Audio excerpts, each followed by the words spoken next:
I'd like to call to order the July 8th public hearing for the City of Tampa's Architectural Review Commission. Welcome, everyone. I'm Ted Kempton, Chair of the Commission. If you are here to present a project, you will have limited time to make your presentation, so we suggest being thorough but concise. When coming to the microphone, you will need to identify yourself and your relationship to the project. The commissioners will not ask any questions during your presentation. Your project should be presented in the following order: site plan, elevations, architectural details, and wall sections. Staff then presents their report. We will then ask for public comment. Please state and spell your name clearly if you are here to speak for or against a project. Your time will be limited to 3 minutes, so take some time now to summarize your comments because 3 minutes goes by very quickly. Following public comment, the commissioners will ask questions in the same order as the presentation. Next, the applicant will have 5 minutes for rebuttal. The public hearing will then be closed. After the public hearing is closed, no further testimony can be given. The commissioners will then discuss the case and will make their decision based on Chapter 27 of City Code of Ordinances, the design guidelines, the Secretary of Interior Standards, Historic Preservation Development Review Committee comments, and the testimony given at the public hearing. The ARC can only act on items that are within our specific jurisdictional responsibility. Owner agents are independently responsible to obtain any appropriate permits and/or approvals. If you haven't already done so, please silence cell phones. And as a reminder to the commissioners, we have a very full agenda tonight, and we really should approach these reviews as the staff does, with the intent of assisting in getting projects successfully through the process. Bear in mind, we are not tasked to design, nor are we allowed to design these projects. The question for each project is whether the project is consistent with the guidelines, not whether it is the best solution that meets the guidelines. Let's keep our questions concise and avoid testimony and get this stuff done in a professional manner like we normally do. With that being said, I'd like the commissioners to introduce themselves, starting on my right. My name is John Prokop, and I practice architecture. Dan Myers, I'm an architect. Good evening. My name is Carol Post. I'm the public policy representative to the commission. Thank you. And also, we have staff in attendance: Alexa Guzman, we have Dennis Fernandez, Ron Vila, and Dana Crosby Collier.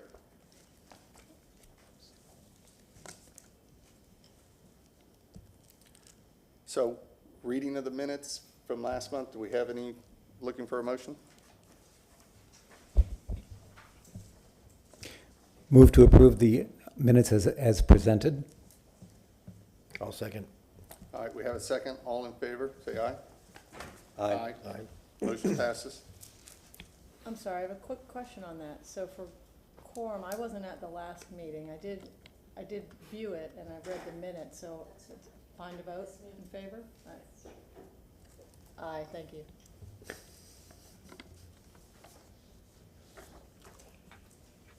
Moving on, Commissioners. Good evening. Dennis Fernandez, Architectural Review and Historic Preservation Manager. Just a couple brief announcements. First of all, I do have the administrative approvals from June that would be accepted into the record later in the meeting. I'll present those to the clerk. Secondly, you will find in your packets the Tampa Bricks and Mortar newsletter. We've kind of re-energized the newsletter and putting this out again. So you can see a printed version. It'll also be available digitally on our website, and will be sent to a number of neighborhood leaders that we supply information to regularly. We do have a robust agenda this evening as well on Wednesday, so we do appreciate your participation in managing these cases and in providing us the quorums that we need. Next, we'll move on to the monthly installment of Preservation in Progress, and Ms. Lund will be presenting that. Thank you. Elaine Lund, Historic Preservation staff. This month for Preservation in Progress, we're taking a look at the Sulphur Springs Water Tower located on North Florida Avenue, just on the north side of the Hillsborough River.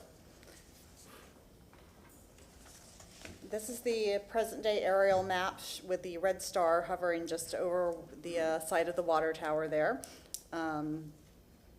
just on the north side of the river bank. This shot is showing you the entirety of the Sulphur Springs Park area between Florida Avenue and Nebraska Avenue there. So you can see the Sulphur Springs pool off on the right side of the screen. And then this is the 1931 Sanborn map of the water tower. You can see that it was not in operation by 1931. However, it was built in 1927 for Josiah H. Richardson, who was a developer who is responsible for the creation of Sulphur Springs as a resort area. The tower itself is about 214 feet tall and goes down into the earth about 45 feet.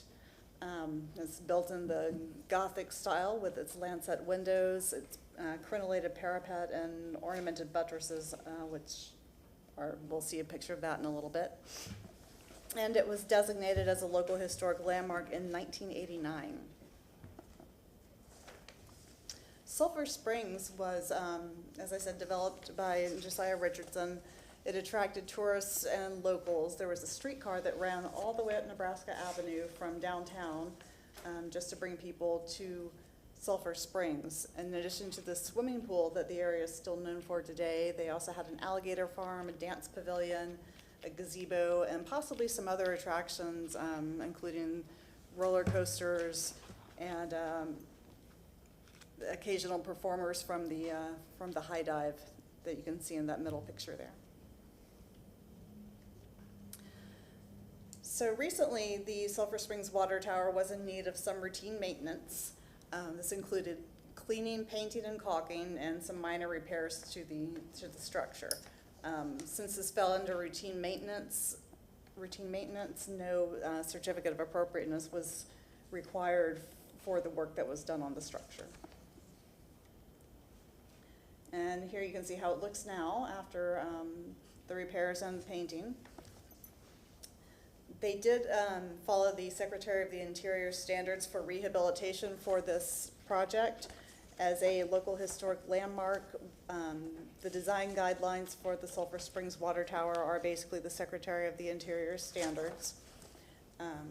They followed particularly standard 2, 6, and 7, or making sure to preserve the distinctive characteristics of the structure, to repair rather than replace deteriorated features or replace them only in with new features matching the old in design, color, and texture. And chemical treatments were that could cause damage to the historic materials were avoided. And that's the end of Preservation in Progress for this month. Thank you. Thank you, Elaine. And our logistics and assets management team did a great job on that. We were heavily involved, and they took our advice, and it was really a flawless execution, so we do appreciate that.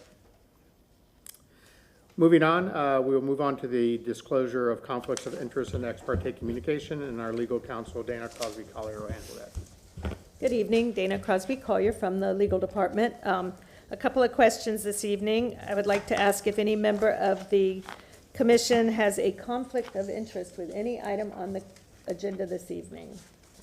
I have none. I do. Thank you. And has any member engaged in an ex parte communication regarding any item on the agenda? I have not. Okay, thank you very much. We do not have any continuations, Dr. Pond, this evening, so we can move into the swearing. Anyone in the audience who's going to be providing testimony or giving public comment today, if you could please stand and raise your right hand, including staff. Do you solemnly swear or affirm that the testimony you'll be providing today is the truth, the whole truth, and nothing but the truth? I do. And with that, we are ready for our first case, and Ms. Lund will introduce that case. Thank you. Again, Elaine Lund, Historic Preservation staff. So the first item on the agenda for your review this evening is located at 210 East Palm Avenue in the Tampa Heights Historic District. This is an application for new construction, a single-family residential project with some site improvements. There is currently on the property already existing a non-contributing structure. It was built in 2005, and the year prior to that, a primary structure actually had been approved for the site, but that was never built. So the accessory structure has been sitting on the lot for the past 20 or so years, waiting, which is actually kind of historically common. You would see that people would build the accessory structure to live in while they were building their main house for some time historically. However, in this case, we've got a span of 20 years and a different owner has come forward. So looking at the photo presentation, here we have the map of the Tampa Heights Historic District. The location of the subject site is highlighted in green. It's near the south end of the district.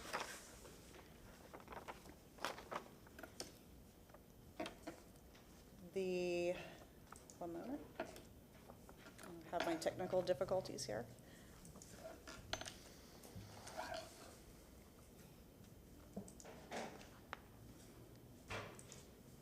There we go. This is the 1920s Sanborn map of the area showing the property again in green.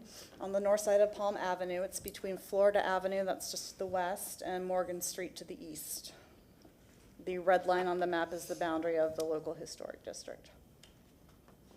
And again, here's the location of the subject site. This is the present day aerial photograph with the property again shown in green. This is the structure that sits on the lot now, and it is proposed to remain in its location. So we're looking at the south side of the existing structure here. This is the west side of the existing structure. It's west and north sides, and then the east and north sides. This is the property that's directly next door to the east. And this is the lot that directly to the west. Currently functions as a parking lot. And this is looking across the street to the south at the non-contributing building in the district. Here we are looking east along Palm Avenue, and then looking west along Palm toward Florida Avenue.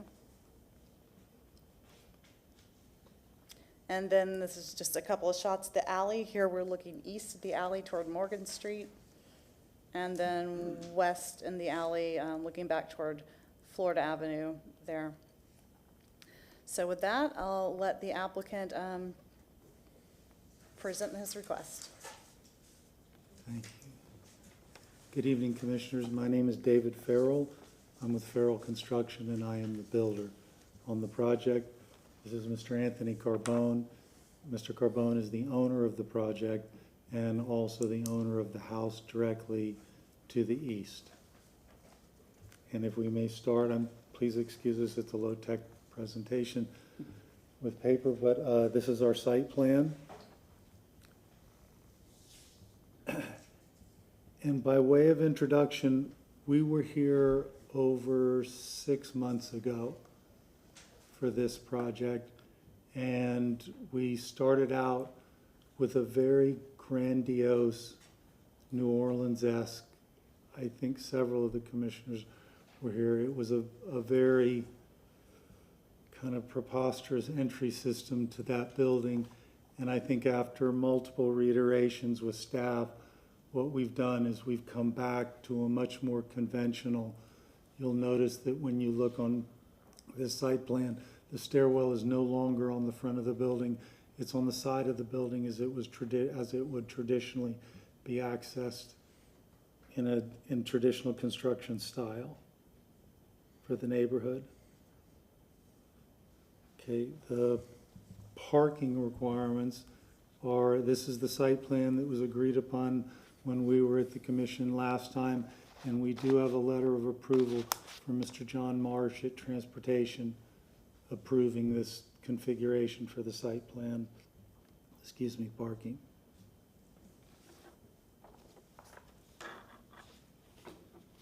I'd like to move on to next to the elevations, please.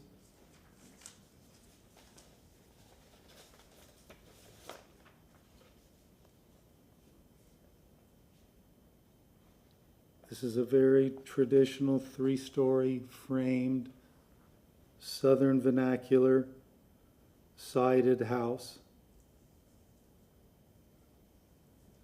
Our front elevation, we feel we've expressed with adequate window openings on how it should lay out with that dormer in the front. The columns, we believe, are accurate in their sizing, or appropriate, in their sizing, and we are proposing wood railings to go with a hardy wood smooth-sided, a hardy-sided smooth house. This is our front elevation. The next elevation is the left elevation on the west. There is another dormer. It is a hip-style roof on this side with open gables at either end. One of the comments that the city had asked us about was addressing appropriateness of window sizes. We have addressed that and hope that these windows lay out in a configuration that is appropriate to the commission. There is a frieze board that separates the two, first from second floor. And the roof on this, ladies and gentlemen, is a V-crimp. It looks as if it was as a standing seam, but it is definitely going to be a V-crimp. My next is the right elevation, the east elevation. This is the elevation that it shares with the vacant lot next to the Carbones, the other owner of that property. And this was the side on which the stairs were located in order to gain access to that second floor. There also is another dormer and the frieze board and a railing. Those will be wood steps. My rear elevation has a gable ending, V-crimp roof, appropriate size windows and placement, single rear exit point, elevated porch, brick facade, wood concrete steps.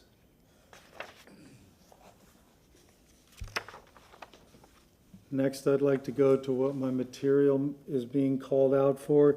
It's a standard 3-course subterranean footer. It's going to be frame on frame on frame. The exterior of the building is clad in smooth hardy. The windows are all vinyl clad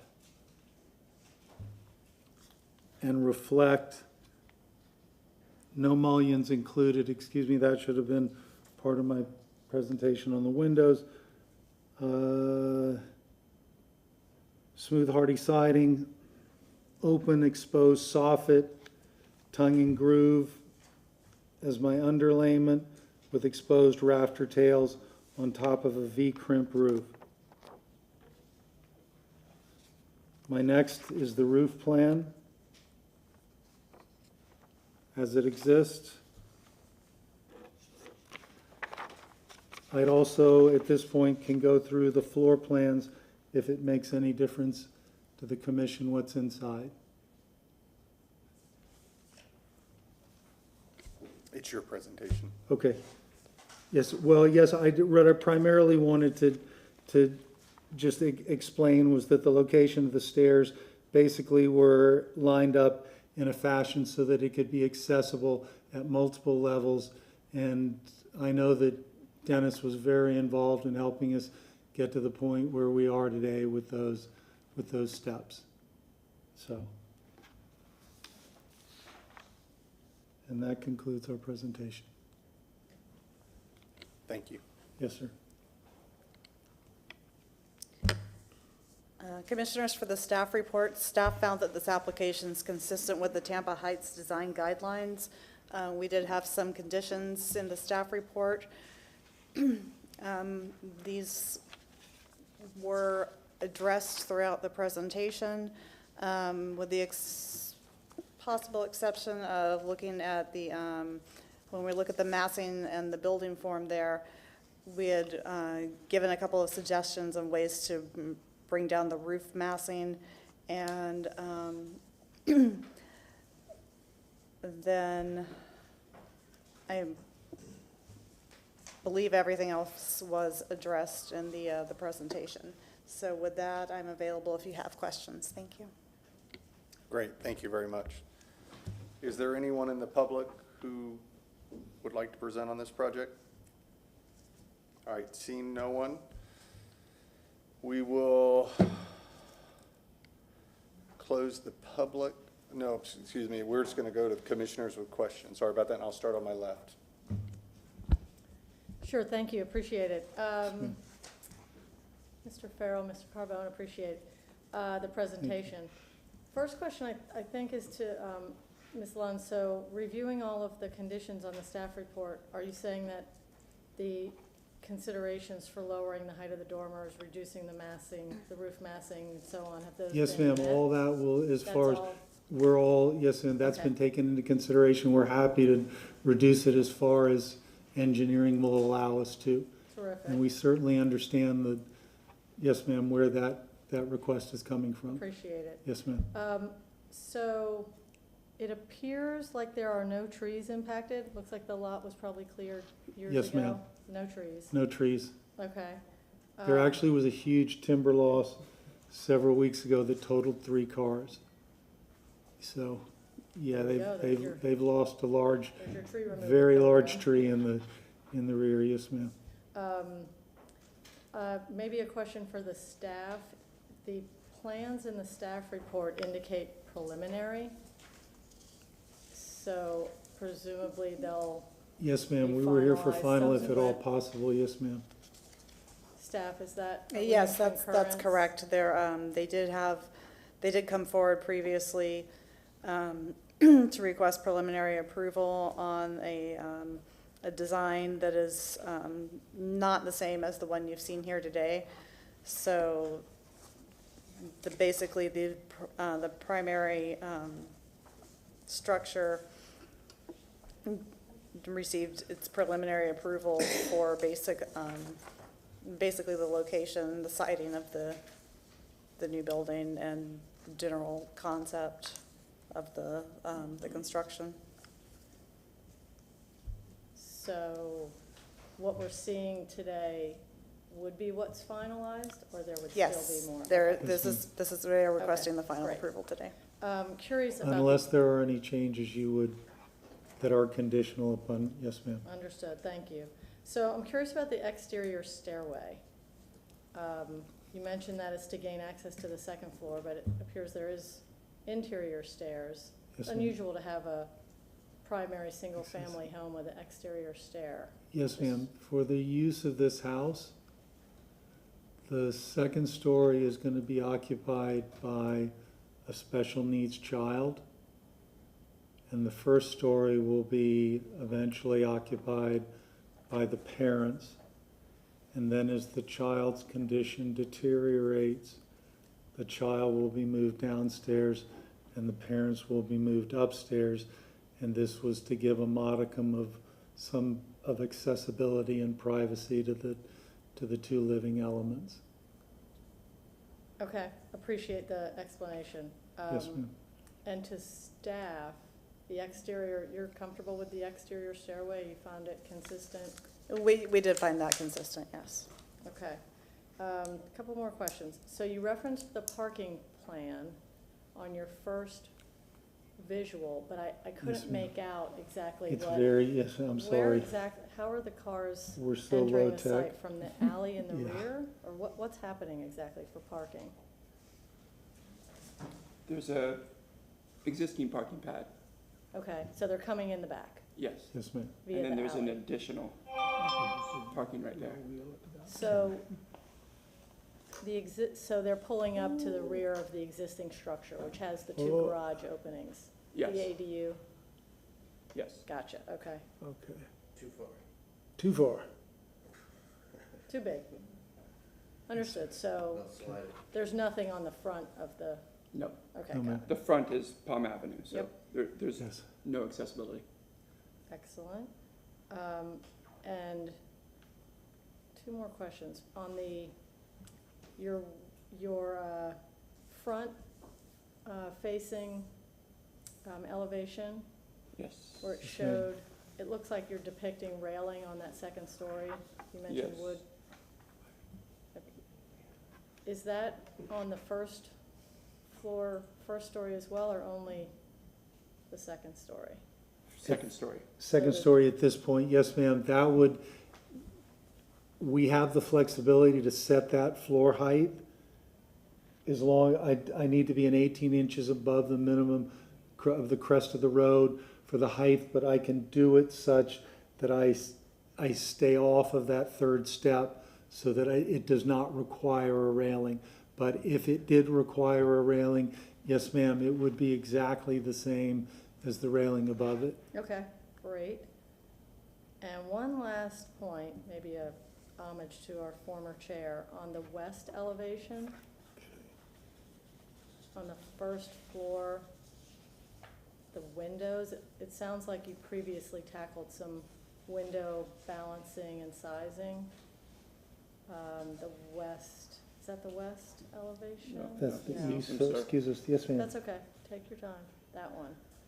So on that first floor, just those two little windows there, it seems like they're just missing the balance of a horizontal to the right of the vertical to just create a balanced look to that side. I don't know Yes, what's ma'am. going on behind that space, If but that- if you could match, not big like that, just matching Yes. the one to the left. Oh, right here, Yes, Yeah, exactly. of course.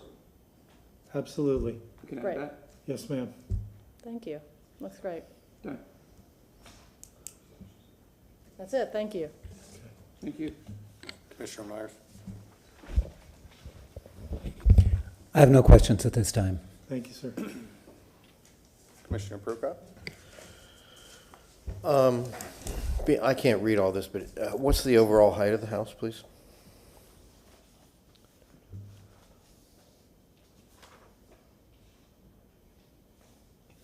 Third, 25, excuse me, it's either 25.4 or 35.4. Excuse me, I can't, Anthony, can you read that one? Okay, holding it up to that, it looks like 25 Yes, sir. feet total. No, that's not, That can't be I'm right. sorry, that's. Yes, sir. No, sir, that can't be right because I've got 3 stories there. Yes, sir. Right, so I'm just asking what the overall height of the building is, and there isn't any data. Yes, sir, On and that. he labeled it as max building height, so whatever the zoning height allows me at my maximum, yes, sir, is probably where it will end up. Okay. And I believe it's at 35. And I just wanted to get you to state that on the record. Yes, sir. Let's refer, can you look to the window, or the building section, the wall section that you had there? Yes. And try to zoom into a window somewhere? The wall section is, yeah.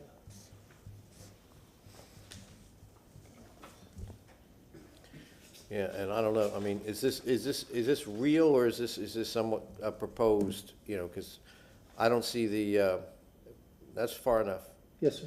I don't see the barge board You don't see the freeze board on it the either. freeze do board you? across the wall there. I'm just wondering how accurate this, is this just kind of like a generic wall section? It appears to be, yes, sir. Okay.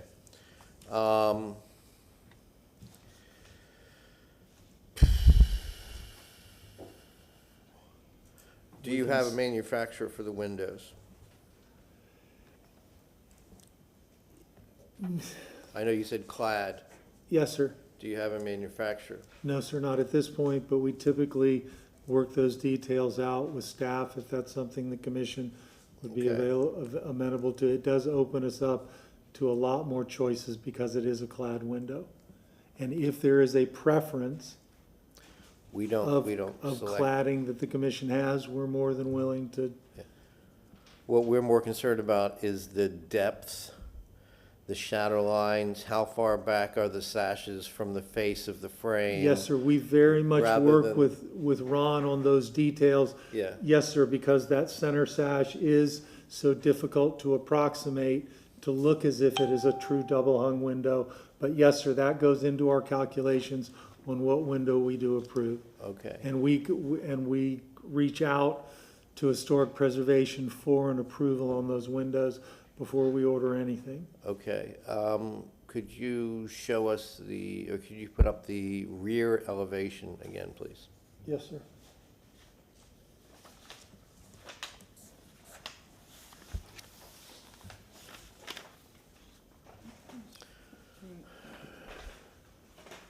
And zoom out a little bit, please. Yes, sir. That's good. Okay. Okay, on the front of the building, you had a concrete stair that leads to a concrete porch. No, sir. I would do that as a suspended wood porch with traditional tongue and groove. Okay, but this is a concrete porch in the rear, correct? Yes.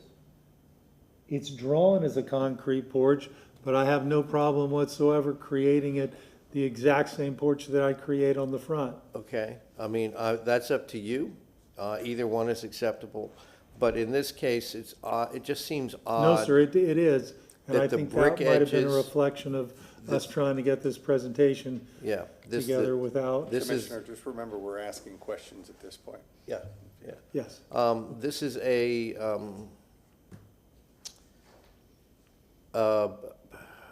just a fake brick, an applied fake brick? No, sir, real brick. This is real brick, okay. Yes, sir. So if this is concrete, and I'm asking this because it just, the way it's drawn in this elevation, is the brick comes up to the top of the,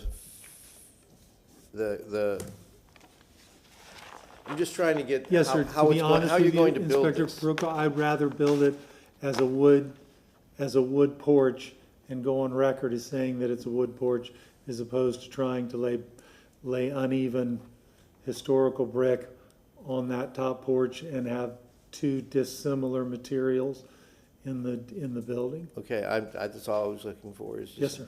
No, sir, Okay. I have no problem agreeing to that. I have no other questions. Okay, you can keep that exhibit up. Oh, this one? Yes, of course. Thank you. What's your internal head height on that third floor where the dormer is, in that livable space? I'm assuming that's livable space on the third floor? Yes, sir. It'll be pretty tight on the ends. On the outsides, I think we would be lucky to probably get 8 feet into that thing. Okay. Yes, sir. How confident are we with that number? We're good at 8 feet. I can't promise anything more than that. Okay. My concern is not I that can take it out of I can take it, it's 2 10s. I can take a 10, I can do a 10 and 9 and back it down and make sure that I get the 8 in. So I'm just asking a question. Yes, sir. My question is, why did you put that ridge line exactly the same height as the primary ridge line going north and south? when I it's really wouldn't a have. I secondary? would have had that ridge line below my primary ridge line, which is the way I intend to build it, which is, I think, is more historically appropriate. Okay. Same question, talking about the face of the dormer relative to the face of the building. Yes, sir. Why did you line it up versus insetting it a little bit? Again, an architectural feature. We're more than happy to do it in more of a traditional fashion. Okay. Fair enough. My question, I'm a little confused by the porches now. Okay? So what is the front material for the The porch? front and what material the is rear tongue and groove material? Okay, with a brick veneer across the with a front? with brick veneer across the front. Yes, sir. Okay, and then the rear is? Same thing. Yes, sir. Same thing. Okay. All right. And then if you could show me the side elevations of the house one more time, please? Okay. That's the west. Okay, Let's see the east. That's the east. Yes, sir. okay. And then, light fixtures? Have you presented any of the light fixtures? We have not as of yet, but we typically will do that with staff if the Okay. commissioners are amenable. And then if you'll go to the rear elevation one more time, and my question is, the design idea behind having the second floor railing kind of stand alone as opposed to connected to the columns? What's the thought process behind that? Front of it. This is the front. He's speaking of this. They're not connected, but we can connect them, of course. They can certainly be connected, and historically, they would not be separated like that. They would run into those columns, and yes, sir, we will run them into those columns. Okay. That's all the questions I have. Does the commissioners have any other questions? I do, Chair. One other question. Relative to the site plan, we didn't really spend a lot of time on it. There were setback variances approved in 2004, I presume, for the original approval of the primary structure. Are you setting within those, are you relying on those variances, and No, is that ma'am. going to be the site plan, or are you? No, ma'am. No, not at all. You're within, you're not Yes, ma'am. seeking any? No, we're lining, we're Variance. doing the neighborhood average. I'm lined up exactly where the historic and the new house are in perfect alignment. Great, thank you. Yes, ma'am. All right, no more questions from the commissioners. You have 5 minutes for a rebuttal if you would like. Just want to thank the commission for their time. Thank you. Thank you. Great. Thank you very much. All right, with that, the public hearing is closed, and we will move on to discussion. Starting on my right. I actually kind of like the house, I think with the, slight recess in the, with dormers and a couple of small tweaks. I mean, I think it's, and especially given the grand nature of the house next door, the size and the massing of it, I think this is a nice, thinner, narrower, well-proportioned transition to whatever might come in the neighborhood down the road. Yeah, I mean, I think, we go back and forth on this, are they presenting all the information that we are requiring and that the staff required? And they're not, that's not, they're not. And do we leave that up to the staff to figure out later? I think they're relatively minor. I don't think they're major pieces. So that's my opinion, and I'm sticking to it.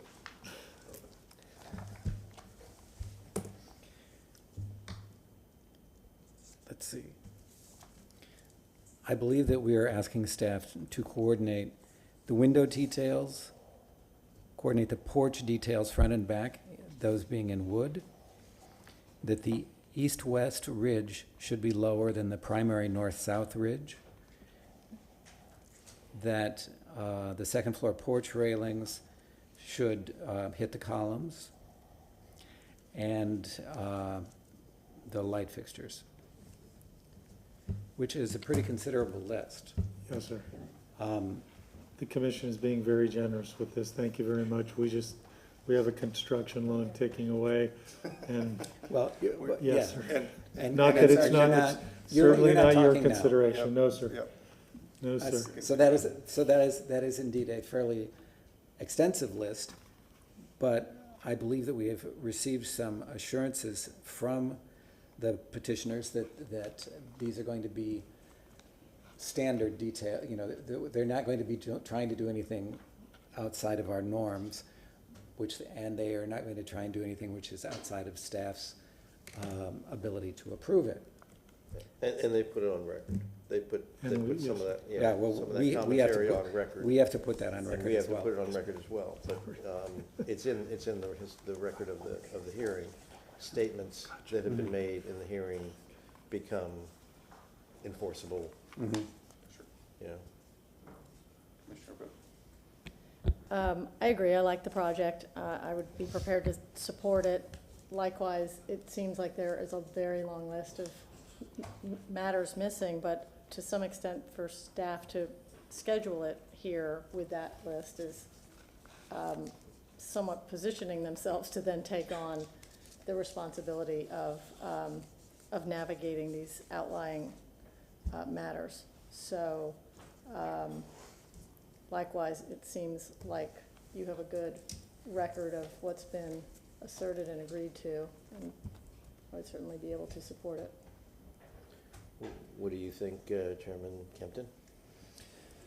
No, I'm in agreement. I think the applicant has done a nice job working, has been very diligent on working, and I think this is consistent, and as long as we make these tweaks, I think we're good to go, and staff is very capable of doing this. So, with any other discussion, if somebody would like to offer a motion?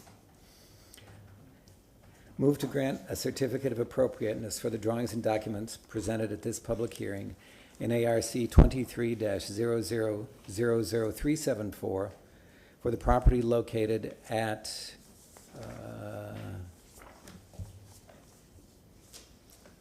210 East Palm Avenue, with the following conditions. That the petitioner coordinate with staff window details and light fixtures, porch details in wood on the front and back, and that they provide an east-west ridge which is lower than the primary north-south ridge, and and sufficient details showing that the second floor porch railings will indeed hit the columns. And the balanced window on the west And the- elevation, Yes. first floor. Yes, ma'am. Thanks. And the balancing window And on the west elevation. and the recessed dormers. Recessed dormers back from the face of the main building. And that the dormers shall be Yes, lower yes. and also, Yes. okay? Because based upon the finding of fact, the proposed project is consistent with the, I think it's Tampa Heights? With the Tampa Heights design guidelines of the city of Tampa, because, for the following reasons, that it is consistent with the setbacks, volumes,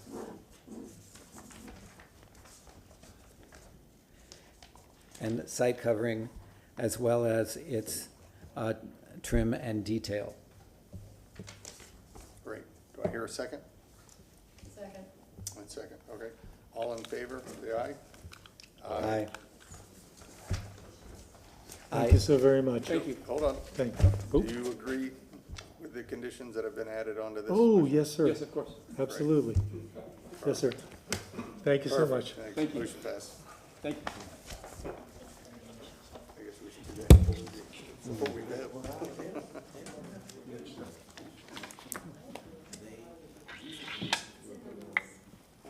Asking if they understand. That's true.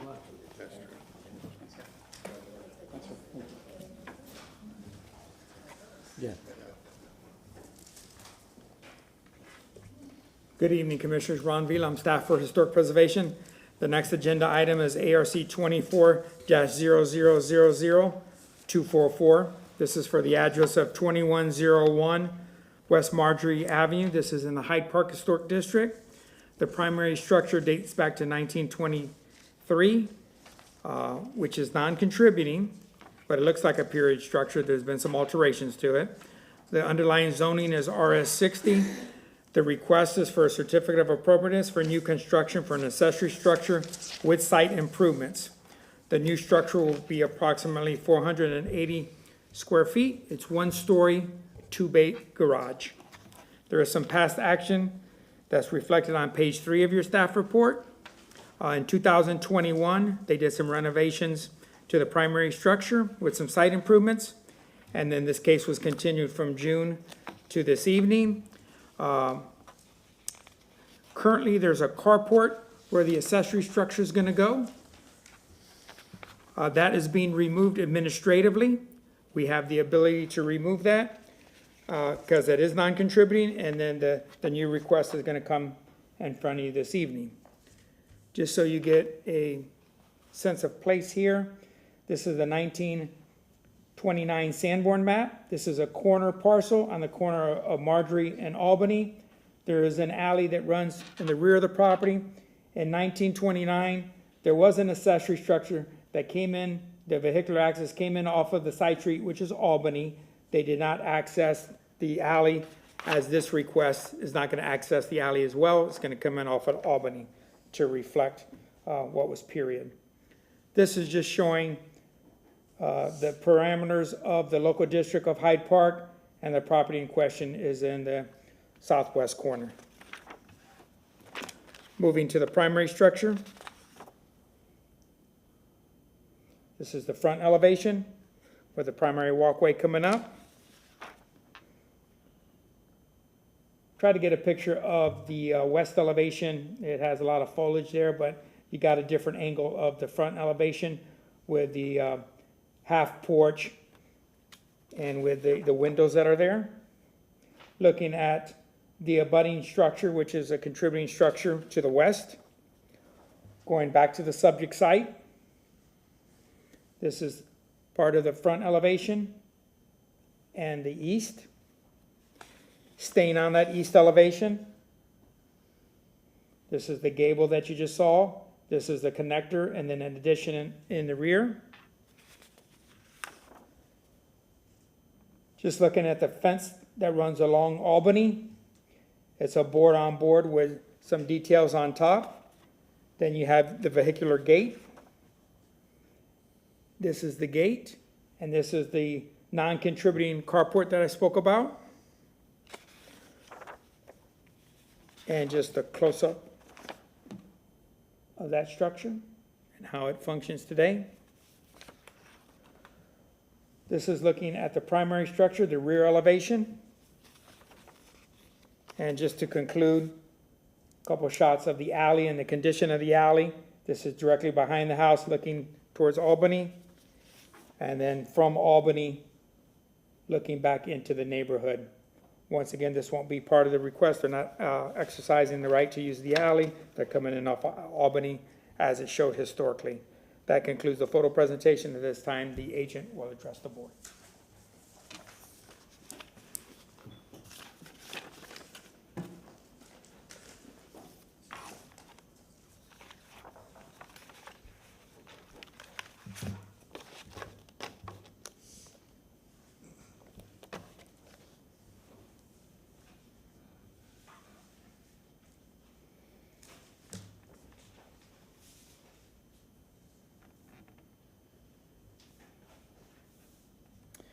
Good evening, Commissioners. My name is Missy Shoecraft, and I'm the agent representing the owners Jason and Flavia Pill, who reside at 2101 West Marjorie Avenue in the Hyde Park Historic District. This property is in the RS 60 zone. We are requesting a certificate of appropriateness for new construction accessory structure site improvements for a 480 square foot, 1-story garage to replace the, I would say, heinous carport that's there now. My company did the addition on the rear of that house in 2002, and all the materials in the proposed garage are going to match the existing condition, and I'll go through that in a little more detail. So this is the present site plan, the existing condition with the carport. a large concrete drive that engages with the apron in Albany. You'll notice that there's a 20-inch oak that straddles the property line right here, and it's our intention to try to keep that. It's there now. The existing driveway goes right up next to it, as does the apron, so we feel like whatever root compromising that has occurred over the years, and we're going to try to hold on to it.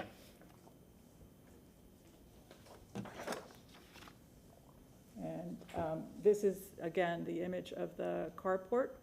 It has a brick storage area next to it, and as staff mentioned, it's contributing, and we would like to obviously take that down and replace it. This is the present site plan. As noted, this was the addition that we put on in 2002. And we always knew we were going to come in for a garage and a pool. At that time, the owners weren't sure whether it was going to be a 1- or 2-story accessory structure, but ultimately they ended up concluding that to meet their needs, the 1-story accessory was plentiful. We have tucked the pool as far back as we can tuck it back on the site. The owners wanted to maintain as much as the lawn area in this area. You'll notice there's not a lot of decking around the pool. Same principle. They would like to keep as much open space between the house and the accessory structure and the pool. The accessory structure sits 5 feet from the property line to the north, and it sits back the required, I can't read my own stuff, I'm sorry. I think it says 18 feet. This is a discussion that we had with John Marsh in Transportation, and we placed the garage doors as close as we could get to that property line. Staff would not let us count the existing apron as part of the setback to the garage door, but we're okay with where it is right now. So, again, so this is an image of the rear addition that was put on in 2002, and as I have described previously, all the details on the garage are going to match the existing condition, and these details match the original house. This is the floor plan. It's a very simple, modest building. It's a 2-bay, 2-door garage with a pedestrian door that opens into the yard. The roof plan, as you can see, is a very simple gable roof. There was a mention in the staff report about possibly considering windows. The owners would like to have glass in the garage doors as well as the pedestrian doors, but they would prefer not to have to put a window into the garage, primarily for safety reasons, especially this side here, which is adjacent to the alley.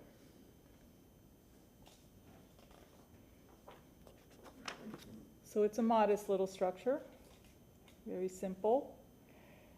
It has 4.5-inch lap siding to match the existing house.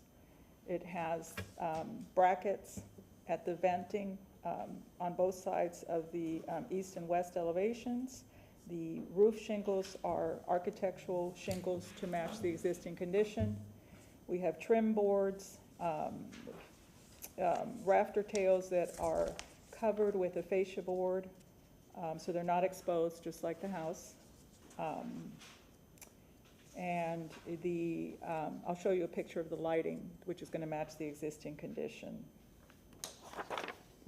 This is a section. It's a poured foundation with a 2x6 insulated wall with the 4.5-inch lap siding with an 18-inch a 2-foot overhang on either side. That's why we moved the building in 5 feet, so we could encroach and still meet the 3-foot setback criteria. So the rafter tails are exposed, but like I said, they're covered with the fascia board. Some of the items that the staff had requested that we clarify: this is the lighting that was chosen for the house and received ARC approval 3 years ago. We're going to put one of those adjacent to the pedestrian door and then also between the 2 garage doors on the east facade. Staff also requested clarification of fencing. So This is the existing condition. Most of this fencing is in place now, but due to the new construction, presently the rear fence is way in on from the alley. The property owners didn't know that they owned about 5 feet of that alley. Can you slide that down a little bit? We're not- Oh, yes, I'm sorry. Perfect, thank you. Technical problems, user error. Anyway, presently, the fence actually comes in right about here, so we're obviously going to go back and locate the fence in the appropriate legal position. The staff had asked where the pool equipment was going to go, and it's going to go right here. This pool has a low 18-inch to 2-foot high wall. That's a decorative wall with a waterfall, and the pool equipment is going to sit behind that, within the setbacks that are required by pool equipment.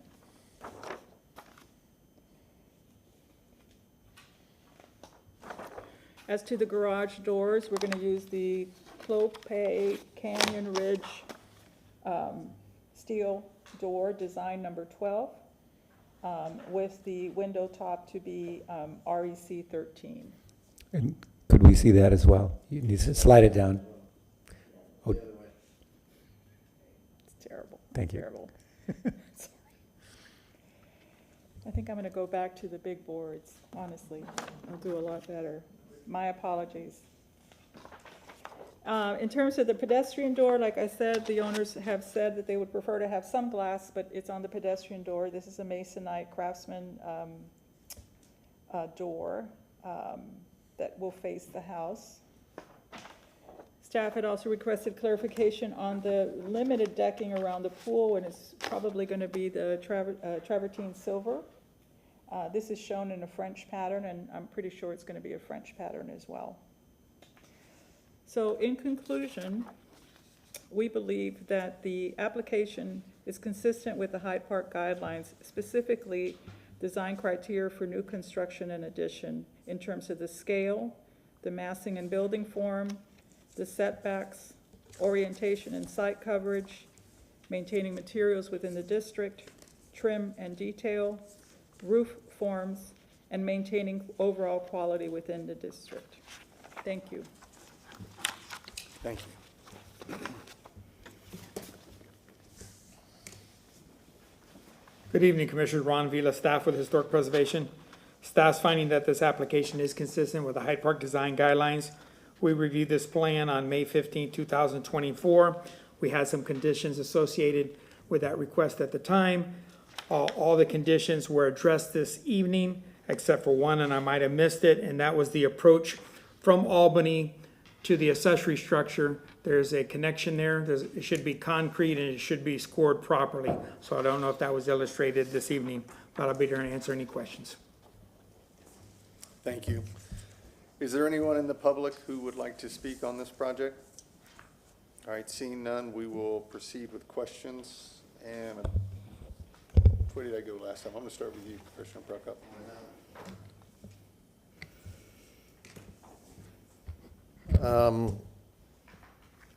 Could you bring up the garage door that you pointed out, please? The specification, sir, or the elevation? You had a photograph, elevation of it, yes. Okay.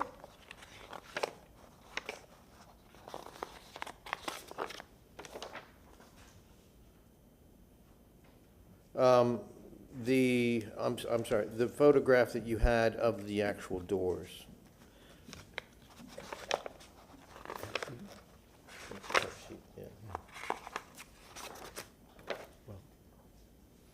Okay, design 12, where does the glass go in that? It goes here. Okay, so that will be called out, I guess, in the specification? Yes, if you look below, sir, the glass pattern is going to be the REC 13. Okay, And so good. that gets plugged into that section. Just wanted to get it on record. Thank Sure. you. Can you bring up the site plan so we can talk about the apron and scoring? Yes.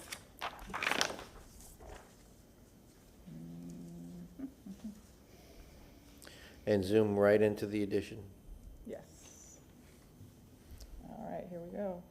Nope. Oh. Sad. Further, Must.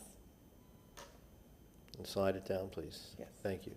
Okay, this does not really detail a sidewalk or a concrete apron or a driveway or anything on this site plan. So if I can, outside of the property, all of this is concrete. That's an existing apron. We're gonna keep it, not touch it, primarily because we wanna protect the tree.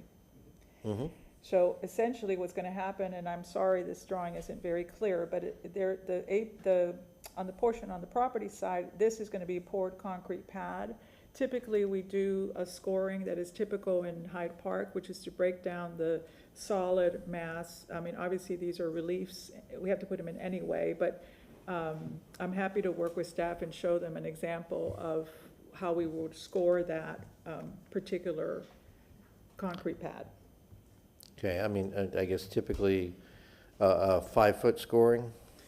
Yes, Okay, so that's a 15-foot recess, so you'd have 3 scores, and And then then a s- scores in 5 feet down the width. yes. Okay, so we have that on record, good.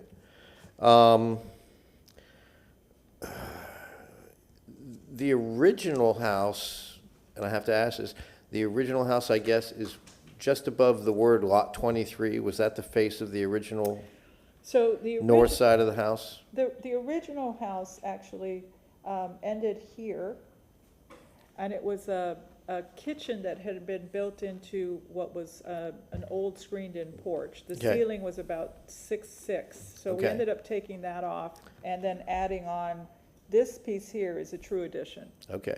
When you did that and you quote-unquote matched the siding, so was the siding exactly the same on the addition as it was for the main house? Yes, sir, it was. Okay.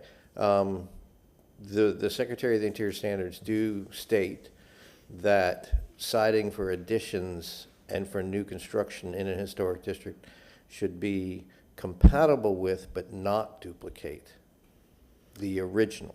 Well, we did So, duplicate, okay. and this board approved it. Okay, I understand. I'm just telling you what the Secretary of Interior Oh, I'm Standards aware. state.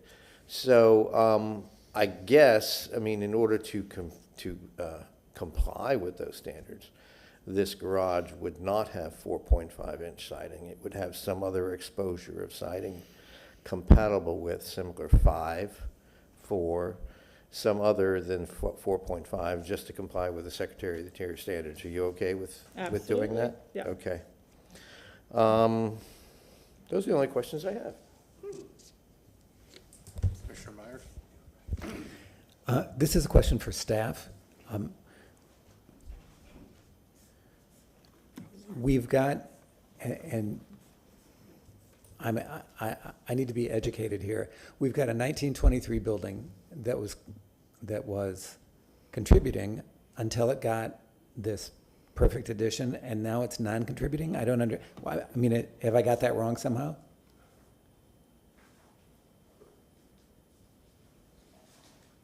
If you go back to the Sanborn map, it lost some of its luster when they enclosed the wraparound porch. And I think that might have been the determination.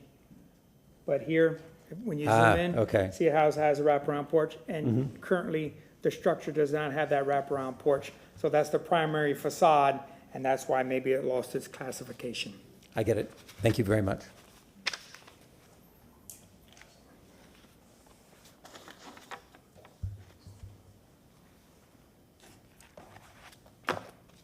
Any further questions? Oh, sorry, no, that was my only question. Thank you. Okay. Commissioner Pell? Hi, good evening. How Good are you? evening. I was a little confused about the contributing, non-contributing as well. The staff, the cover page indicates non-contributing, but then on the project site, it calls it contributing. So for the record, it's designated non-contributing. It's a typo. Interesting, okay, got it. Great. Then just a couple of questions. So you referenced the pool plus the new 480 square foot garage essentially sits on the concrete footprint that the carport is at, more or less? More or less. So you're losing some green space to the east, I guess to the on the far side of where the pool is? Just curious how much, Well, how actually. far back It- does? Yeah, let me show you the existing condition. Right, So presently, the carport sits way into the side, essentially where the pool is. right. So where there's a lot more concrete It's driveway. concrete all the way from the Exactly. So sidewalk. I would say it's probably close to a wash. Okay. That's what it looked like. And then how much space is there from a closed garage door to the end? Is it 15 feet? Is that what I'm seeing there? To the end of the property line before you hit the sidewalk? Or is it further out? I'm trying to follow The your, garage door is exactly 15 feet to the property line. That's what was discussed with transportation. and then right at the property line is where the sidewalk Yes, so runs? all of this is concrete now, Okay. So my, except, excuse me, ma'am, sure. except where the Verizon box is. Yep. That's Jasmine Minima. So just an observation, which is as these garages are becoming more prevalent and ADUs are getting built more, when the cars do not pull into the garage and they sit outside and the larger vehicles extend into the sidewalk and create an encumbrance that's difficult to navigate. So you're meeting code, nothing more that can be said, just an observation that we hope that they use the garage and not leave the vehicles on the sidewalk. It looks great, thank you. Thank you. Couple of questions. You have gutters. No, How is that going to work? I guess your pitch line, you're not worried about water going into the pool from the roof? a little worried. We may end up putting them on. Okay. One of the hurdles that we're gonna have to go through is lot coverage. And as you know, stormwater has new requirement, well, new to us, but newly enforced requirements about 50% lot coverage. And so that's gonna be something that we're gonna have to discuss with stormwater in terms of water retention, flow, all that good stuff. Okay. You mentioned the pool equipment, and I Yes. saw where you located it. And on this site plan, it references an 18-inch cascade wall. Mm-hmm. So what is going to screen the pool equipment? Usually what we try to do is plant a green hedge immediately behind the 18-inch cascade wall, and the pool equipment goes behind that. Okay, you're We indicating it's show decking. decking, that's incorrect. Because Okay. because in order to, the pool equipment, believe has to be 3 feet from the property line. So we're gonna just be able to get it in there, and it'll be, like I said, shielded, the pool will be shielded by like a viburnum hedge or podocarpus or something like that. All right, speaking of screening, I'm a little thrown off on the fence, the limit of the fence. I know there's fence around it, and on the north side, you're pushing it to the property line. No issue with that. My question comes in, is visibility pulling in and out of the driveway? Where does the fence stop? Does it change height so that you have visibility? How does that work? At the moment, no, and that again would be something that transportation will probably weigh in, but presently, the current fence, and I need to get that detail up for you. So, just to clarify. And will you this- pull that down a little bit? Sorry. Oh, yeah, Yeah. no, happy to, or zoom out, or, oh, Lord, okay. Nope, other way. Okay, just that. The fence, this fence and this fence are existing and are not gonna change, and I gave you that detail. Right. The existing fence goes from here to about here on an angle. Okay. And that fence is the height of the rest of the fence, which is 6 feet. So what we did was basically straighten it out and ran it along the property line. Now, I don't know if transportation is gonna say that that's a visual hazard because we're at the mouth of an alley. If it is, then we will have to drop it, so that there's visibility. And on this, you're showing the yellow of the fence going, I'm assuming, west to the garage, so that will enclose the backyard. That's the intent? Yes, and what we've discussed with the property owners, because we've talked about the fact that we may have visibility issues at the mouth of that alley, is essentially stopping the fence here and just connecting it to the garage here and no fence here, just leaving it open. The problem with that is that if they wanted to do a gate, I have to have something to hang it from. Sure. So Understood. we're gonna have to work that out with transportation. Understood. Overhangs for the garage, I heard you say 2 feet. What is the overhang for the primary structure? It's more than that, it's 3 feet. Okay. All right, no further questions from myself. Does any other commissioners, any other questions? I have none. None? The applicant, you have 5 minutes for rebuttal or No, comment? sir. Okay. With that being said, we're going to close the public hearing and start the discussion. Again, I don't think there's too much to discuss. I think they need to change the exposure of the siding to not duplicate again, as the department, or the Secretary of Interior Standards suggest. That she'll have to have her concrete scoring pattern approved, and that the fence, I think the fence needs a lot of work. I think it needs to return to the garage on the north side, flush with the face. I think that's the right solution for visibility and security. It'd be awfully weird to have that little 5-foot wide piece of land between the alley and the garage fence. If they came around and did a U-shaped fence there, that's a dead piece of land. I think it would be much better landscaped and exposed to the neighborhood. So I'd suggest that, even if transportation doesn't. But if we impose that as a condition, then it would prevent them from ever being able to have a gate. If it's 5 feet, I'm not sure what you mean by a gate. A gate that would enable them to enclose the driveway. A gate pass. Right now, it's open to the sidewalk, so it's a free flowing. If they wanted to install a gate, which is what the agent was reflecting, as many homes do, they would have nothing to connect it to on the south side. But they're already returning the fence to the building on the south side. But you're suggesting, I know, but they're already returning it. So, I mean, if they're already returning the gate there, the fence there, why wouldn't they just continue straight up the property line on the east property line and put a gate in right now? well, I think that's what they're proposing. They're not But proposing that. you're suggesting to bring it, to match it to the, But they're not proposing a gate. no, I understand, but if, I'm just suggesting that if we impose it and, if we impose it as a condition, then does it become a standing condition? And if they wanted to seek a gate in the future, they would have to come back They and would have have to that get approval condition to do that again, yes. removed. Yeah, I mean, again, transportation's gonna tell them something to do, but if they wanna put a gate in to protect the garage and not have the face of the garage exposed to the public, that should be a part of the presentation. No, fair enough, I just wanna make sure Right. it's I think clear. that we can condition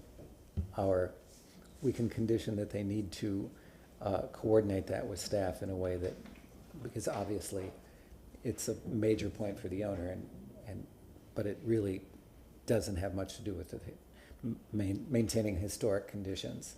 Does I the mean- gate itself, though, the appearance, the materials, the look, would that be something that would have to come to staff? So it would come through staff anyway? Okay. Are there any issues with the structure itself? Any concerns? No, besides, I think the exposure in the concrete scoring, and I think you're right, that, the rainwater, if the cable is running off into the pool, the rainwater's gonna go into the pool, pretty consistently. So that's an issue, but I don't think, a gutter and a gutter addition with a couple of downspouts and the design of that is something I think that gets approved by staff anyway. I don't even think that comes in front of us, frankly. Okay. You don't think so? No, I am I don't think it even needs to go to staff, but I'm not, Okay. I'm not All right. aware of that. and Right, it's- okay. That gets Gotcha. us into the weeds a lot, I think. Okay. Okay, what sounds like pretty minor issues. Mhm. Any other discussion, or do we have a Okay. motion?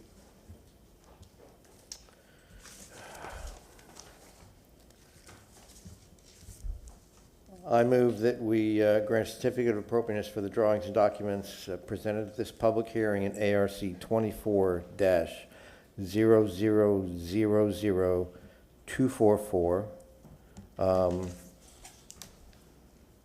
for the property located at 2101 West Marjorie Avenue in Tampa, Florida, with the following conditions: that the exposure of the siding not exactly duplicate, but be compatible with, per the Secretary of the Interior standards, the existing building; that the concrete apron that needs to be built have the scoring approved by staff; and that they coordinate the fencing with both transportation and staff for a reasonable solution. Because based upon the finding of fact, Could we get the cascade wall and the pool equipment? that the staff also approve shielding of the pool equipment in coordination with the design of the pool. Because based upon a finding of fact, the proposed project is consistent with the Hyde Park design guidelines of the City of Tampa for the following reasons: that that it follows the conditions shown by the Sanborn map for neighborhood access, massing, and it is consistent with Chapter 27 of the City of Tampa ordinances, as well as the Secretary of the Interior standards. Okay, do I see a second? Second? Okay, does the applicant understand the conditions? Have any questions about the conditions that were added? Yes. Okay, go ahead. No, I understand, I agree. Got it. All right, so we have a motion and a second. All approved, say aye. Aye. All right, the motion passes. Thank you.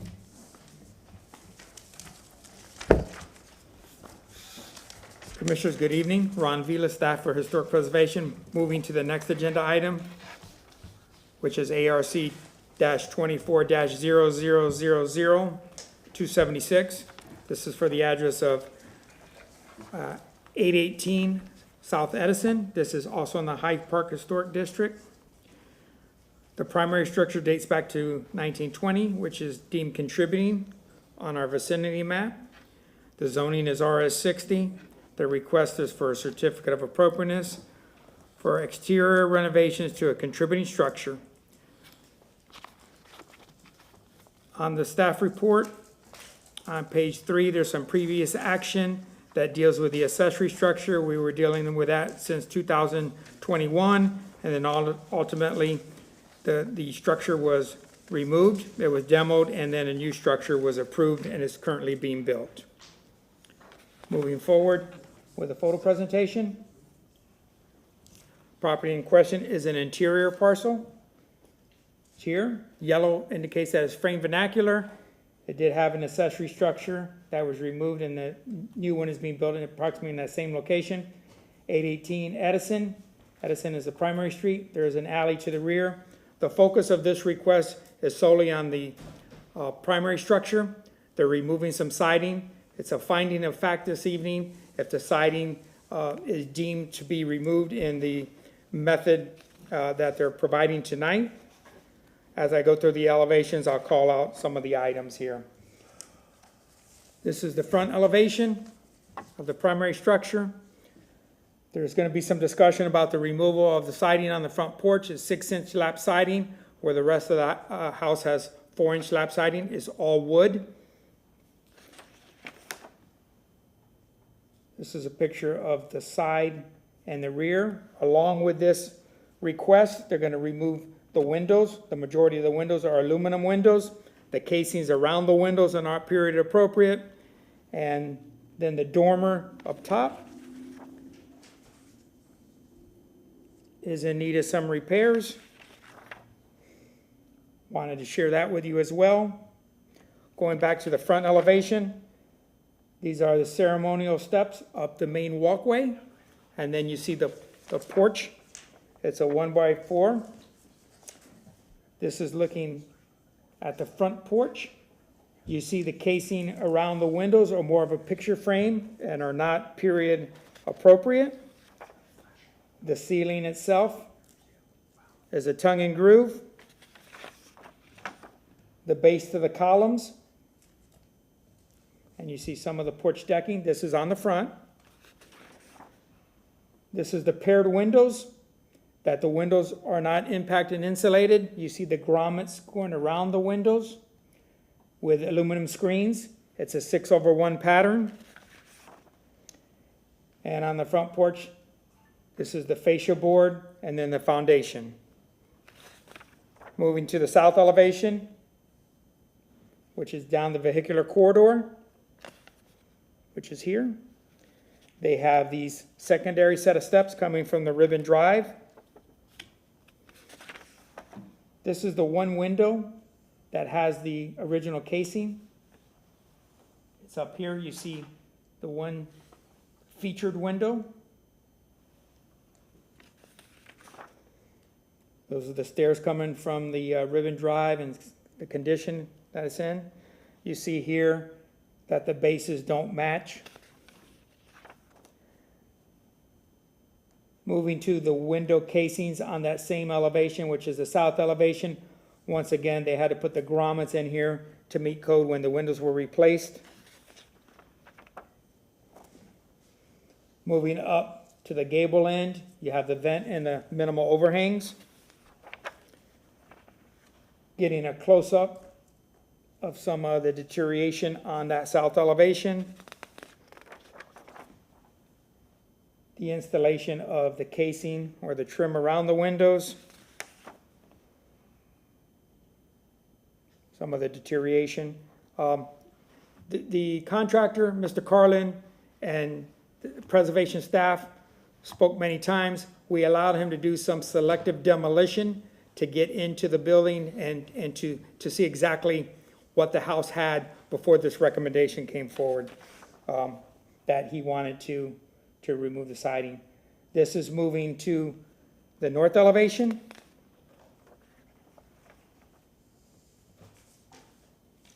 Moving down to the foundation.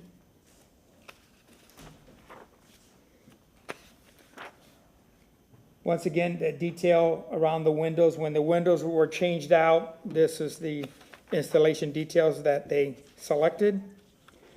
There was an approval for a small addition to the rear of this house. This is all the work that's been done by the contractor that's going to present today. So you see the level of work that he does. This is a partial screen and porch. You see the overhangs. This is that porch here again. This is the lap siding that was put in. And then the casing around the windows to be, this is a paired window obviously, to be period correct. And to conclude, just a one last shot of the installation of the windows to show that it's not flush with the siding. There is some small reveal. It has a strong sill. The vertical members are of the proportion that is appropriate as well with the headpiece. The agent, in working with staff, we had advised him to take additional photos. He has a report that's been forwarded to you, and he's going to go through the report today with you as well. So the owners here, they have a legal representation, and then the contractor. And at this time. Good evening, board members. My name is Jim Schimberg from the Shubin Law Group, 1001 Water Street, representing Peter Wu and Alexandra Fisher, the owner of the home at 818 South Edison. They've owned this home since 2019. They're very, very familiar with the historic guidelines, the reason why they bought the house. They, support and appreciate the work they've done with staff over the last few years. Mr. Carlin has a very good relationship with staff, and so they've worked very hard to try to, stay in compliance. The request today is for a certificate of appropriateness to allow the exterior renovations that Mr. Vila just went through. If we would have been coming here for, I think, just 25% of the structure, we may have been able to do that administratively, but this request is for more than that, and you can see some of the deterioration in the house, and several of it, part of it is worse than others, and you'll hear from Mr. Carlin in a minute. We believe that you'll hear that the work that we're going to do is consistent with the historic guidelines and the requirements of the city code. We believe that you'll hear that staff finds it consistent, but I'd like Mr. Carlin to come up initially, walk you through the presentation. And Dr. Wu is here as well, and he's also very, very familiar with the details of this case. Carlin.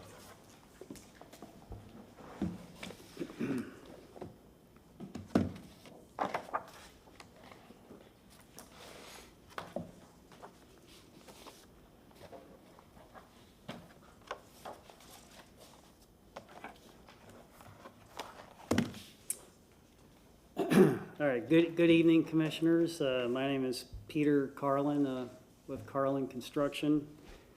I'm an agent representing Peter Wu and Alexander Fisher, and I'm going to present the exterior improvements to this home that we would like to do. I'm going to start with pretty much documenting the existing conditions, which Ron kind of has done a little bit of, but I'm going to get a little bit more in depth on it. And then I'll move into kind of what we're going to be proposing. So I just want to kind of make sure that you guys understand that the conditions that I'm going to present, the existing conditions and the improvements are very specific to this house and are not meant to be, set a precedent for other structures in the neighborhood. And I also want to point out that the current homeowners inherited this home with a lot of the non-conforming elements that I think Ron pointed out that I'm going to show you in my presentation. And they've worked very hard with me and the board to kind of, at least with the addition, to bring that up and set a good historic precedent there. And we're also doing the same thing with the carriage house. So, So I'm going to go ahead and get started with the documentation of the existing conditions. What I think I might start with are the elevations. And then I'll move into pictures of the existing condition. So,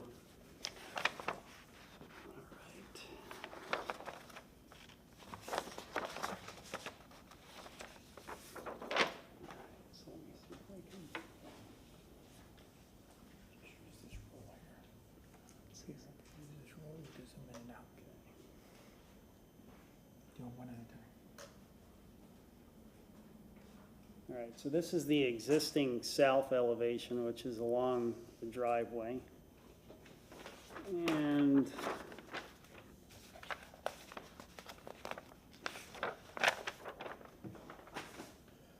this is the existing north elevation up here.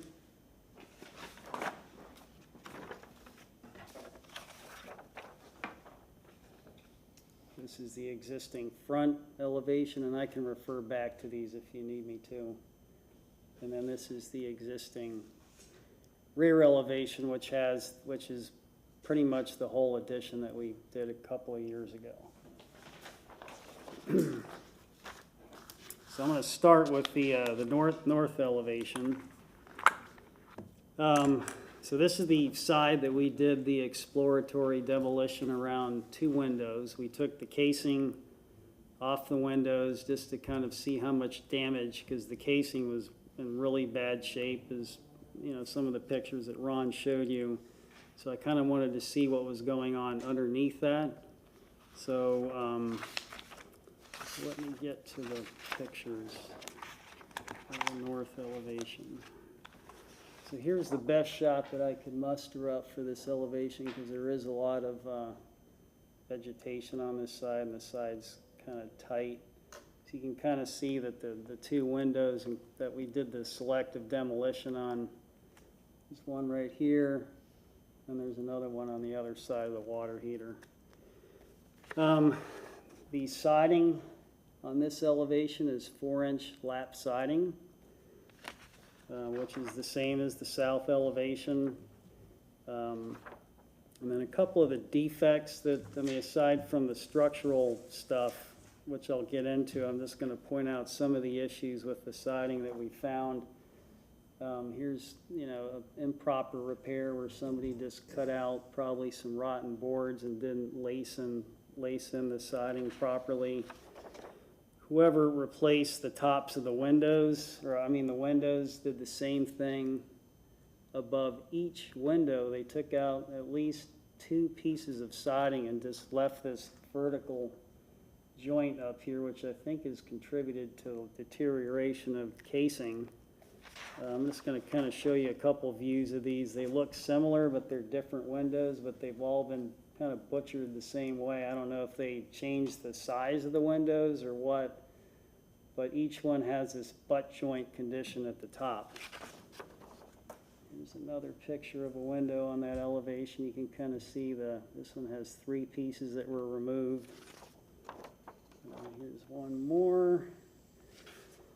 And then getting into the casing, as Ron alluded to, the casing is 5.5 inch, and what we found out with the demolition, it's not even wood, it's like a particle board. So it really just kind of, it's crumbling. I mean, it's falling apart. You can kind of see the damage at the bottom. But here, the next series of pictures is what we uncovered when we took the casing off. You can see there's quite a bit of water damage to the structure itself, on the sides and below the window. And I'm just going to go through a couple series of pictures that demonstrate that deterioration. I mean, it's pretty severe. There's not much left underneath that casing. That I think the casing was so flimsy that it's been leaking water underneath these windows for years. Here's a picture of the bottom of the window. This is a picture of the other window. Here's kind of a close-up. And a lot of this, because so much water has gotten in there, the termites have kind of feasted on this stuff. So that's the north elevation. I'm going to go through a series of pictures on the south elevation. Here's an overall view of the south elevation. Looking the other direction, you can see that the actual siding is 4-inch siding, and there does appear to be some original siding because it has that alligator kind of look to it. So you've got a lot of smooth boards and a few original pieces. I couldn't find too many originals, so I think the siding has been replaced, or at least repaired quite a bit over the years. But now the next series of pictures is going to kind of show you the deterioration that's happened to the siding, whether it was installed improperly or it just has gotten beat up by the sun and the rain. But you can kind of see all the joints have come apart. It's wavy. It's starting to split. This picture demonstrates a lot of rot up here. There's a lot of rot around this new vent. There's kind of a close-up view of that, so you can kind of see how bad it's deteriorated above the window. Here's a close-up view that kind of shows, and this is all, a lot of this damage is right around the windows. I mean, this is pure rot. I mean, if you touch it, it ends up doing this. This is a picture of another location where it just falls apart when you touch it. Here's one more view. I'm just going to go through a series of these different spots that we tested. Another one. The next picture kind of starts to show you how badly the casing has been damaged. And then again, the same as on the north elevation, for some reason the siding was replaced above these windows. And instead of lacing it in, they just kind of butt the boards up together, which causes very good place for water to get into. Another window, they all have it. Every single window on that elevation has that problem. And here are a couple close-up views of of the casing, you kind of see that's not wood. That's some kind of particle board stuff that this is falling apart. Another view of the damage. One more view. So that's the south elevation. So both of those elevations have a 4-inch exposure siding. Now, when you go to the front, as Ron mentioned before, that elevation has 6-inch exposure siding. So I don't really, and then this siding on this elevation is in really good condition, obviously because it's been covered by the porch roof, so it hasn't deteriorated. But this elevation does have the inappropriate period of, trim around the windows. It's the 5.5-inch casing. So when they put the new aluminum windows in, they must have decided to put a different size because that's readily available instead of having to rip a board down to 4.5 inches. The dormer, surprisingly, does have, it was in okay condition, but that is 4-inch exposure at the top.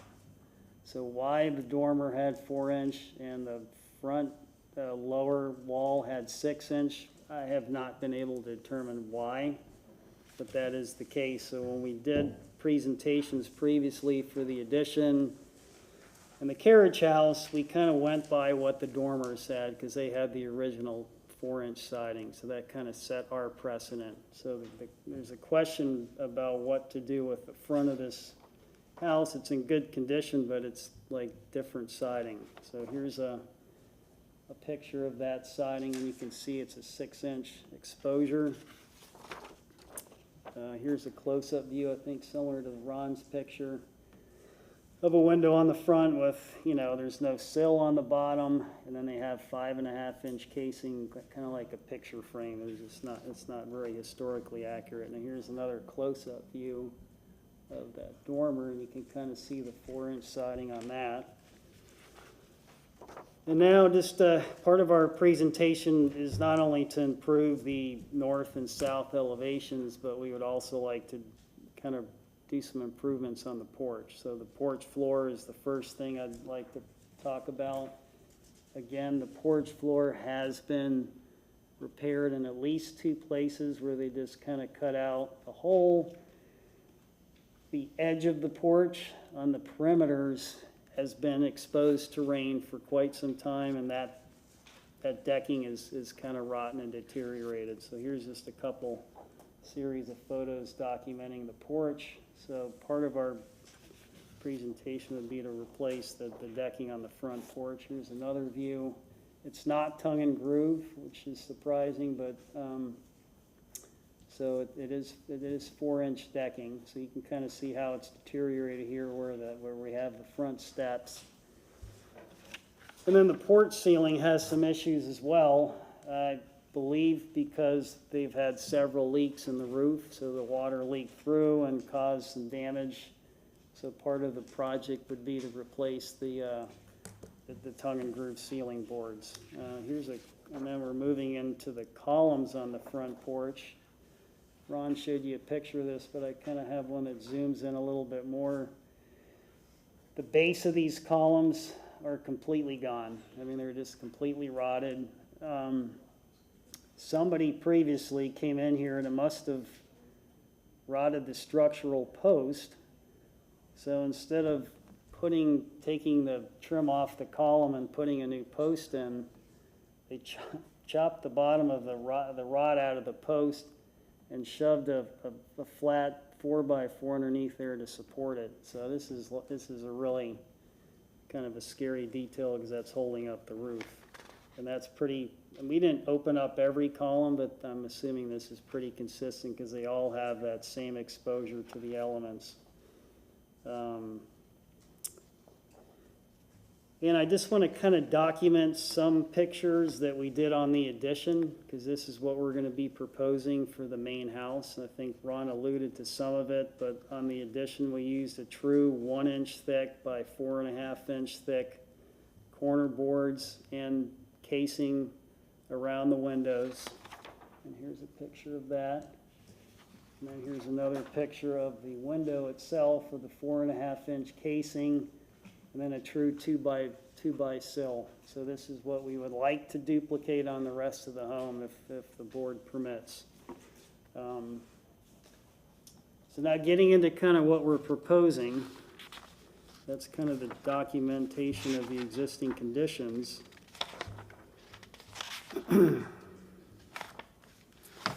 So the first thing I'll talk about are the window replacements. So all of the windows in this house are aluminum, and we would like to replace those windows with a true wood window. We're thinking Marvin Ultimate Series at this point. And here's a little brochure. I don't know if you can even read this. Let me try to zoom in on it. So it's an all-wood window, which is this section here. And here's a kind of a picture of the profile of the styles and whatnot. Right there. It would be double hung windows. So kind of getting into the windows, in order to properly replace these windows, obviously from what we've uncovered, the structure around these windows appears to have been severely compromised. So, you know, my engineer gave me this detail because we're trying to bring, if we're proposing putting in impact rated windows.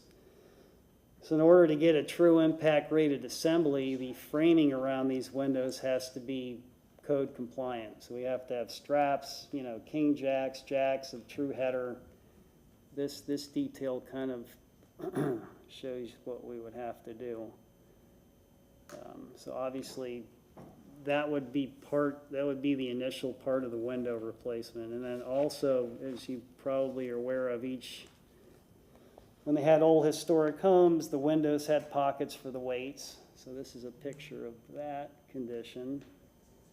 And we didn't do enough demolition to uncover this, but typically the window frame is the structure. So then you have your pocket, and then the 2x4 structure is on the side. So we would essentially need to fill in that pocket with our structural framing, and that would allow us to get the same size window back in the elevation. So that's just a detail of that. Here's another picture of that condition where you have the open pocket, and then the structural framing is always set back from that.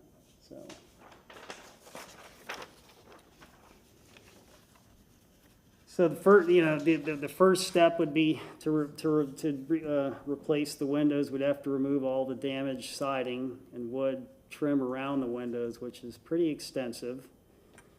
Then we would need to remove the damaged structure, and then we would reframe the opening as I showed you in that engineering detail, and reframe it and put the new window in. And part of the process, if we're allowed, would be to, if we're removing all the siding on the house, we would like to put plywood on this house to fortify it, because it's a better nailing surface for the siding. It also provides a better detail of window attachment, waterproofing around the windows, and it allows us to put a vapor barrier underneath the siding to kind of hopefully prevent this from ever happening again, and keeping the look of this house to last much longer. We would propose putting in 6/1 configurations on the windows to kind of match what we already have. And one of the important things I want to point out is, if we're allowed to do the windows, this is going to remove one of the major non-conforming elements on this house. So next step would, the windows is the first thing. Siding, we would like to replace the siding on both the north and south elevations. We feel that because of the window replacement, because of the extensive damage to the siding, the casing, it's too much to do isolated repairs. It really needs to be removed completely, structurally stabilized, plywood, the whole 9 yards, the way you would normally build a house. Now, it sounds very intrusive, but when we're finished, it will look like the rear addition, which it looks very period appropriate with the proper details and would look much better than having aluminum windows and all this non-conforming trim around the windows. So anyways, that's kind of that part. So in conclusion, there is a section in the Secretary of Interior Standards, and this is my take on it, but it reads, it's on pages 77, 78, 88 to 92, replacing deteriorated historic materials and features. Following repair in the hierarchy, rehabilitation guidance is provided for replacing an entire character-defining feature with new material because the level of deterioration or damage of materials precludes repair. So I think that this house over the years has been repaired so many times and not the proper way, it's reached the point that it needs to be completely repaired. I'm leaving the front elevation up for discussion. I mean, we weren't proposing on doing anything there, just to minimize what we're doing on the sides. But there is the question about the 6-inch siding not matching the rest of the house. And then obviously we do have aluminum windows on the front house as well. So I'll leave that up for discussion or questions if you'd like to ask about those. So I think, what we're trying to, the proposed improvements that we're proposing are intended to be sensitive to the historic fabric of Hyde Park by reintroducing period-appropriate elements to the home which have been removed, improperly installed, or have extensive damage. The proposed improvements will also serve to protect the current homeowner's investment in the neighborhood by fortifying their home to current building codes as much as we can possibly do. Obviously, we can't bring the whole house up to code, but at least we can bring some of the exterior envelope up to code. And that concludes my presentation. I'm available for questions. Great, thank you.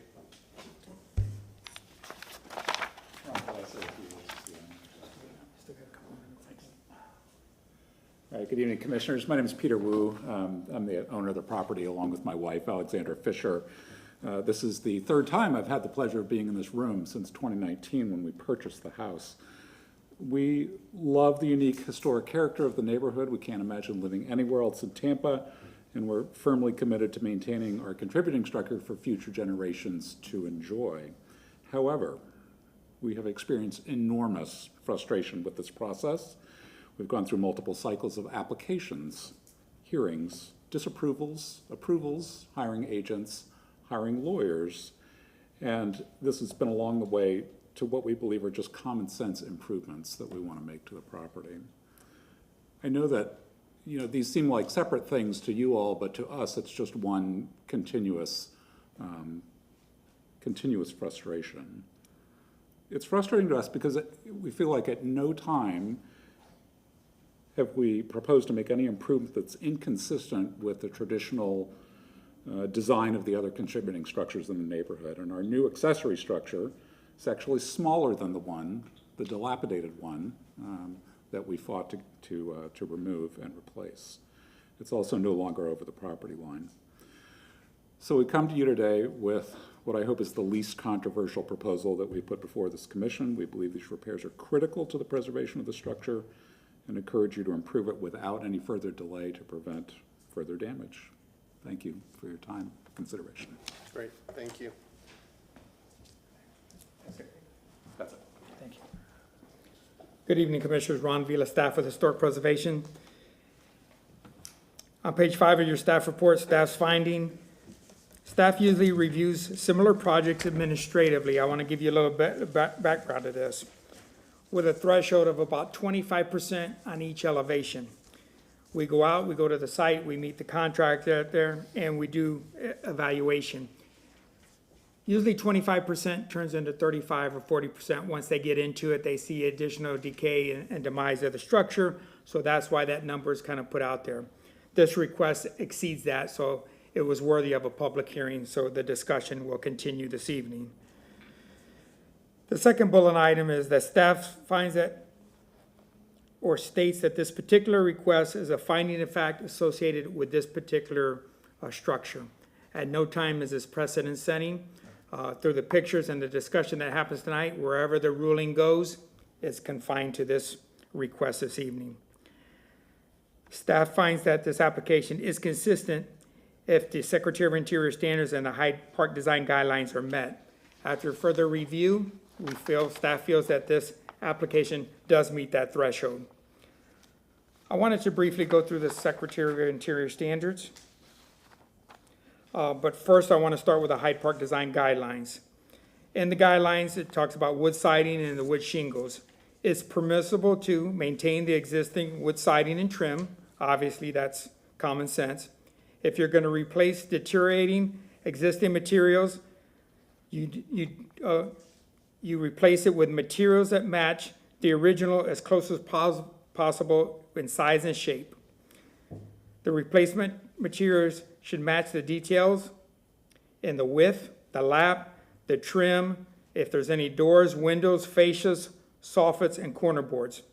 And it's not permissible to replace wood siding with any vinyl, aluminum, or asbestos. That's not what's being here today. It's an in-kind replacement. Moving to the Secretary of Interior standards, there's multiple pages. There's a progression of review when you look at a historic home. First, it talks about identifying, retaining, and preserving the original materials. A lot of times we go out to new owners and we dissect the house and we provide some direction for them so we don't get to where we're at this evening. The next progression of review is to protect and maintain the original materials that are in good shape. Moving to repairing, it talks about what is recommended is to patch in wood siding, splice or consolidating wood, or reinforce wood siding that is in a conservation method. So through this review this evening, can any of the siding be retained? Is the path that is being requested today the proper path? Then it talks about replacing, and this is also in the Secretary of Interior standards, it's on page 5, replacing in kind the entire wood feature that is too deteriorated to repair, using the physical evidence as a model to reproduce the feature, or when the replacement can be based on historic documentation. We have some of the historic material that's left behind to use as a reference. It goes on to talk about any architectural features, any entablatures, corners, balustrades. This house is a very simple house. You could dissect it from the ridge to the foundation in more of a systematic approach through the discussion this evening, but I didn't think that there were any items that kind of jumped out at me that were worthy of discussion that wasn't reviewed this evening. Moving to the conditions that we had.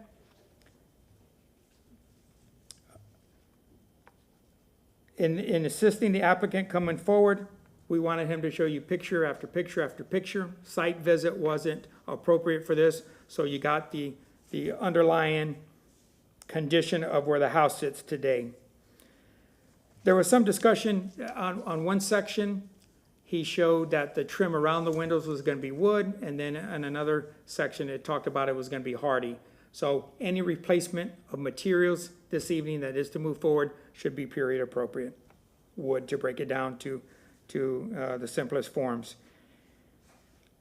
There has been a patchwork over patchwork of this house, in staff's opinion. I've been out there, like I said, numerous times, and we've come to this crossroad this evening. So good discussion this evening, and I think that it should incorporate the front facade. The front facade has a different profile than the rest of it. In staff's opinion, after reviewing it, I believe that the lap on the front porch has been replaced over time.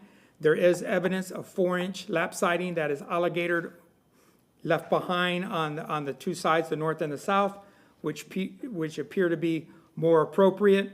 So if the discussion moves forward, in an appropriate manner to remove the siding on the north and the south, that should probably be on the front elevation as well, because that's not original, and then you have that same patchwork or hybrid moving forward. Commissioners, you have a lot to chew on. It's a very important case moving forward, and I'll be here to answer any questions. Great, thank you. Is there anyone, is the applicant have? Nope, okay. Is there anybody in the public who's here to comment on this project? All right, seeing no one, we will start with questions. I'll start on my left. Good evening. Just a couple of questions. Just to confirm, so you're wanting to replace all the siding on the north and south sides? And That's not the, correct. not the front or Yes. rear? You're wanting to replace all the windows?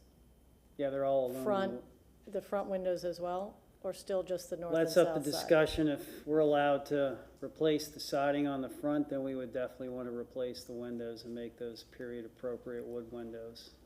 But you're not proposing it?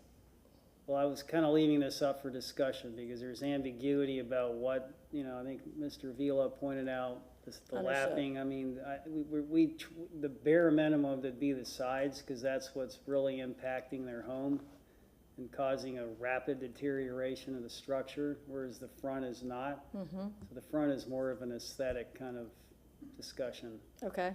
Mhm. And last question, so there was not any work done on the primary structure before you initiated with the city? Correct. This isn't sort of we're looking at, No, the only work we've Retro. done was on the back, the rear addition. That was a couple of years ago. but that's been approved and, Well, the patchwork and the current homeowners have we're not here done anything. remediating work that was done No, without approval? Correct. Okay, understood. nothing. Thank you. Commissioner Meyer? So all of those aluminum windows are double hung? Pete? As far as I know, I mean, there's those two little original windows that you showed, so. I'm not entirely sure if they're double hung or single hung. Let's put it as most of them. And I'm wondering if the aluminum windows have lifters or if they still have the sash weights in them. This is just a technical question. and They you have don't- lifters. Oh, yeah. There's so no weights. So there's no weights. No. So how do you deal with that, with the pocket for the weight? You Well, said there that was a pocket. That pocket would get replaced with the structural framing so this, these 2 or 3 jacks on the side would Okay. replace the pocket. All right, that's so the what- windows won't, the actual size of the windows will not change? They will stay the same. Okay, Mhm. great. Can you put up the front elevation? Sure. The drawing or the picture? It really doesn't matter. Picture's probably a little more visual. Try to find that.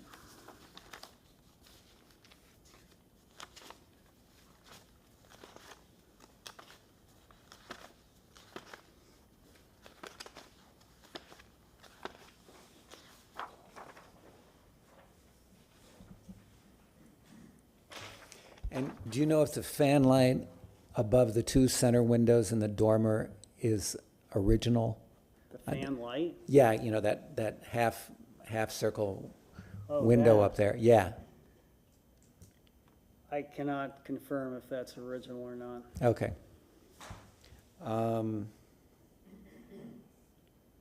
And the deck on the front is there, there's a space underneath it, right? It's a crawl space. There's a crawl space under there, okay.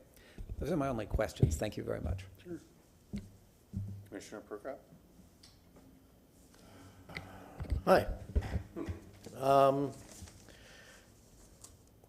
The cutouts, do you have any evidence that all those little slices above every window in the exterior siding, do you have any evidence from the inside even, or from, whatever observations you've made or destructive testing you've made, that the windows were originally taller? Because that would be to most people. I think that would be one of like the obvious things, is that the original windows were taller, and when they were replaced, they were made shorter. It just seems to be evidence of that if every window is like that. Do you have any evidence from the inside? So, in my opinion, just looking at a shot from the side, they seem proportional to me. So if they were, the thing is, the little cuts that they've done above the windows, some windows are 2 pieces, some are 3. So we haven't demolished enough of the siding to be able to tell what's up there. But my guess is there may have been some kind, there may have been an attempt to put some flashing over the windows, and that's why they took out some of the siding. I don't think there's any evidence that these windows were ever taller, on the inside.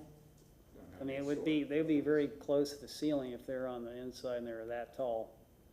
So I would tend to think that that was the original size. Okay.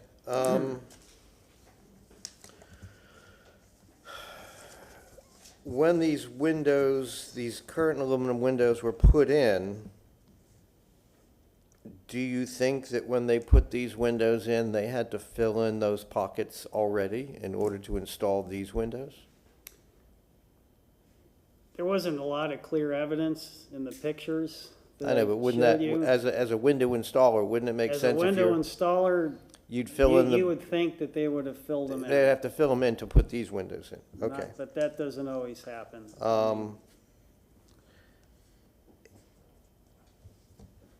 This house, obviously, the framing, the doors, are you replacing the doors? There's only really one door, and that's on the front. Well, the porch door in the back? So that would be kind of part of the discussion about the front elevation. But I'm saying, you're proposing things, so you're proposing to do work, so I'm asking, are you replacing the doors? If we were granted the approval to replace the siding on the front elevation, I think we would replace the door. Well, how about the rear door? That's part of the addition. We're not proposing any work on the rear of the house. Okay. It's all new. So there's no other door besides the rear door to the porch, which is an addition? Correct. And the front door to the house? Correct. Okay. You're not proposing to put ties on all of the roof joists and tie all the roofs to the walls and tie all the walls to the foundation and all that, right? Well, typically, if we get, when we've done these kind of projects before and received approval to replace the siding, then before, when we take the siding off and replace all the framing members and frame the new impact assembly around the windows, we do put tie-down hardware around the windows, and then if possible, we do strap it down to the foundation. I understand, but you don't do that for the rest of the house? The rest of the framing and the rest of the house doesn't get strapping and tied into the foundation or strapping the roof joists onto the wall joists? You're not proposing that? Well, I'm proposing that we replace the siding on the north and south elevation. So if we're taking all that siding off, we will add tie-down hardware. To everything? Is that part of this proposal? As much as we can, yes. Well, if you're taking all the siding off and you're exposing all the framing. Yeah, we'll put. We're asking, is that a part of your submission? That you're tying down all of the framing and you're adding strapping to the roof joists and you're adding anchors from the sill plate to the foundation? So for the record, we would be putting in hurricane hardware around the windows, and if possible, we would strap the walls to the foundation. What would make it impossible? If the foundation's not sufficient to get strapping. If it's a brick foundation that's loose or it's hollow, it doesn't really make sense to try to strap that down. What we've done in the past is we try to create a top piece, basically everything above the foundation, and try to tie that section together. So in the event of a wind event, that whole thing has to move instead, and I- then the plywood would help too. I understand all that. I'm just, the current exterior sheathing is what? Define, what is the exterior sheathing of the house? 4-inch lap wood siding. That's the siding. What's the sheathing? Underneath the siding, Yes. you know, it's possible that there's some 1x6s. Because you're We just proposing, we didn't want to do too much selective demolition. I'm gonna try to find the pictures. but you're proposing to replace all the sheathing as well, not just Correct. the siding. We're gonna get down to So the that's why studs. I'm asking what the Yeah. sheathing is. I don't know that answer because we didn't do enough demolition. So how do you know you have to replace it? Well, I know I have to replace the studs around the windows because the pictures that I showed How do you know you have to replace the sheathing? Well, if I have to replace the studs, whatever sheathing is over the studs will have to come off. But that doesn't mean you have to replace the entire wall's sheathing. Correct? I need to reframe around each window. And I'm asking, how does that result in removing and replacing all the sheathing on the walls? Well, I can't really answer about the sheathing because I can't confirm if there is even sheathing underneath the siding. A lot of the homes that we've done in Hyde Park did not have sheathing. The siding's nailed onto the studs. We would need to do further exploration to see what kind of sheathing is underneath the siding. I mean, I think that should have been done before you come in here and propose to replace all the sheathing with plywood. Well, I think what I'm proposing is we have to reframe around every single window, and that leads into most That's of the optional. siding being You don't have to removed. reframe around every single window. That's optional. Because the windows themselves might be hurricane resistant and impact resistant, but the whole house isn't. The rest of the house isn't. So putting impact windows in is an optional thing that you do, but it's not, doesn't require that the window framing meet that standard, because the window framing doesn't meet that standard. And if you're going to replace the window framing, but it's not all tied down and the rest of the house isn't all tied down and the roof isn't all tied down, you're creating little tiny spots that are safe, but the rest of the house isn't hurricane resistant. Like, I can And say it's, for, I can say that's for the nature of a certainty historic that house. the framed openings around the aluminum windows is not an impact rated assembly. And whether the windows are impact rated or not, it doesn't matter. There's nothing holding them in anymore.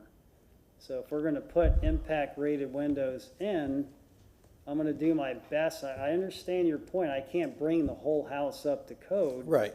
But I can certainly make it way better than it is right now by putting new framing around the windows, replacing rotten studs, putting in some framing hardware where possible, and putting plywood sheathing on there.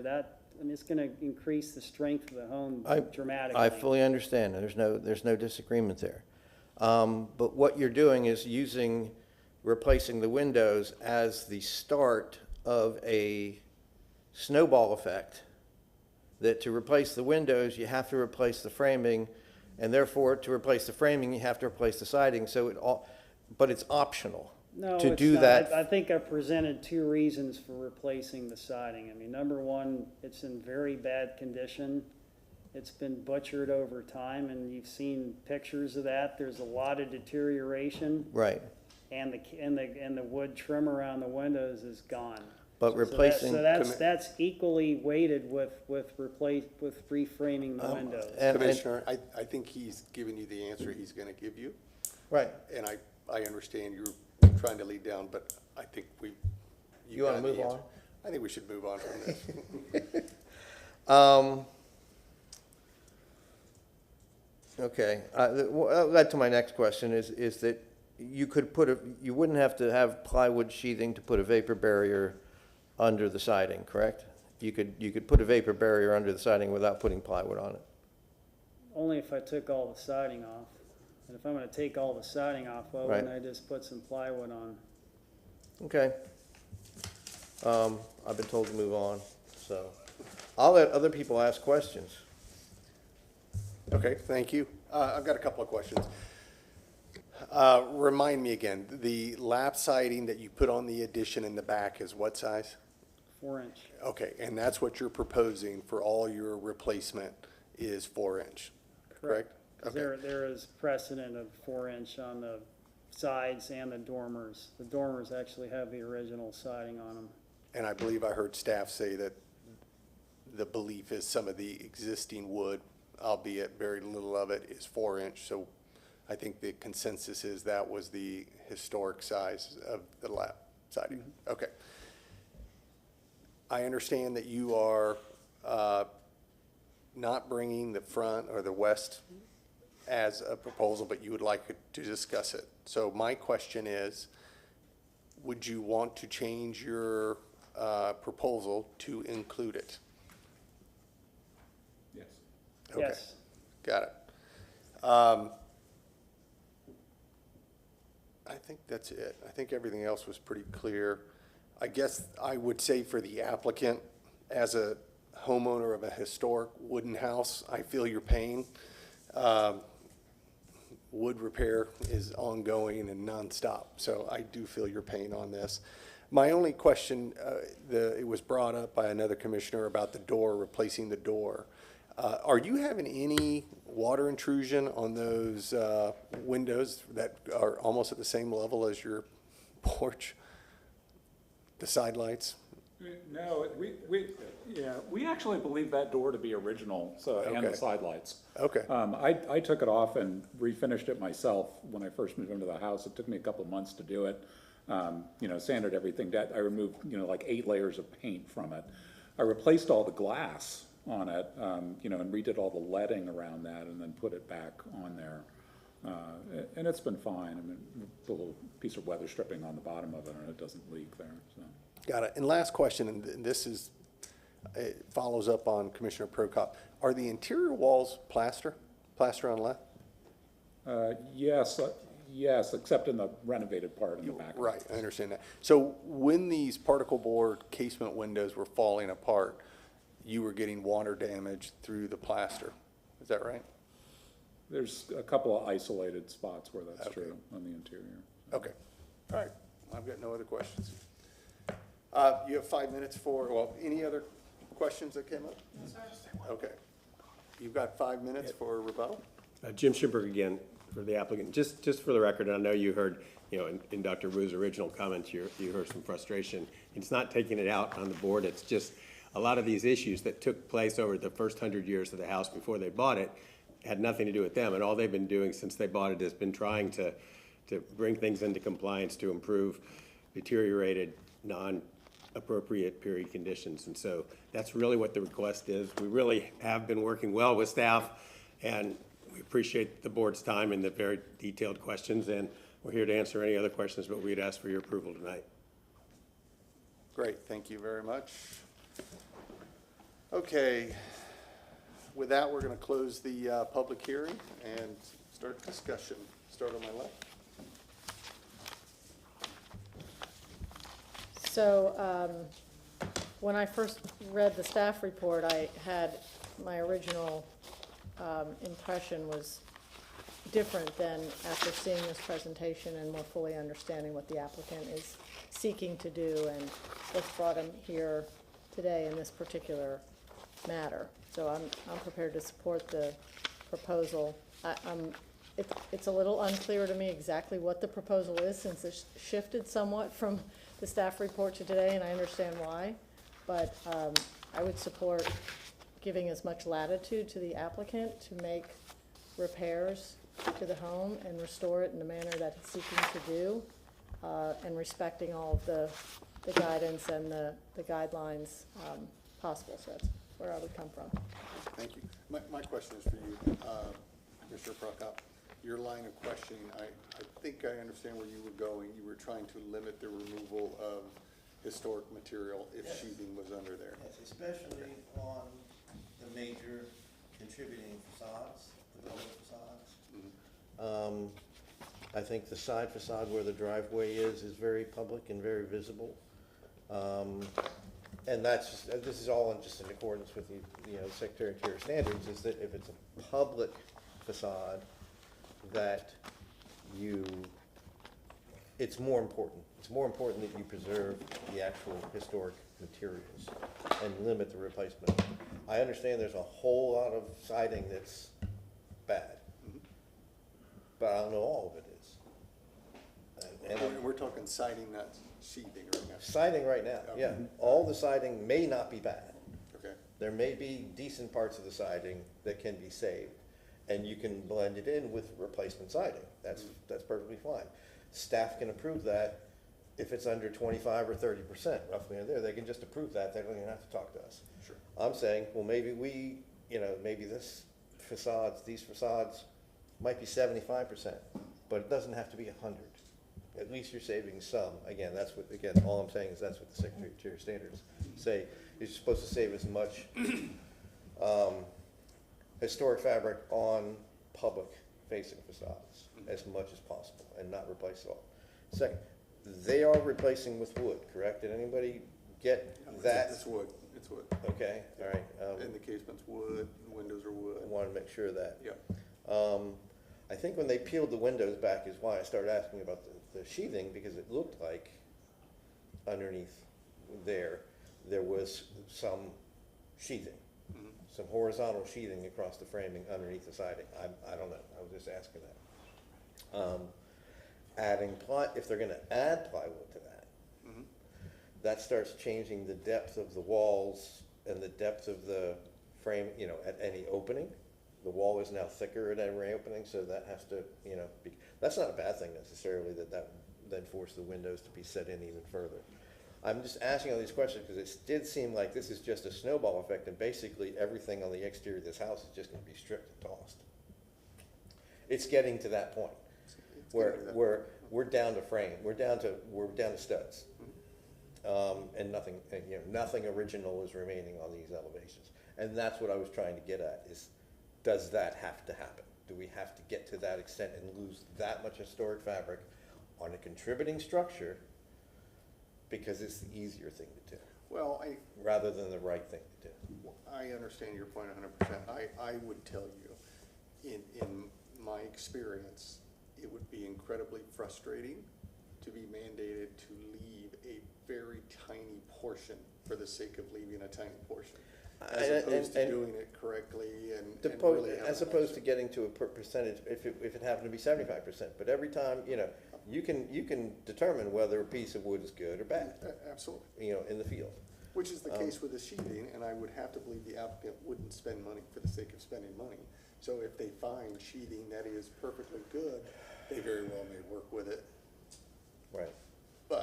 But my attitude, my inquiry basically was trying to get at the fact that, if you put impact windows in a non-impact framing system, you're not impact.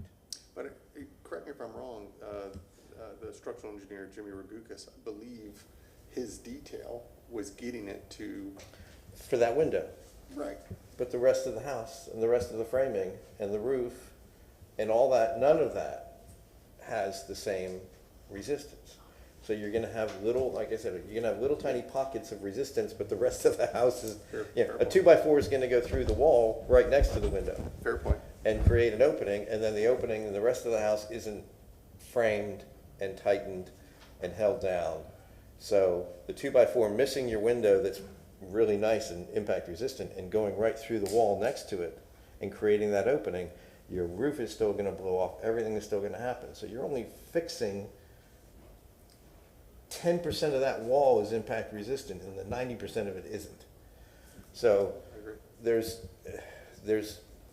lack of logic in doing that to a historic house with historic framing.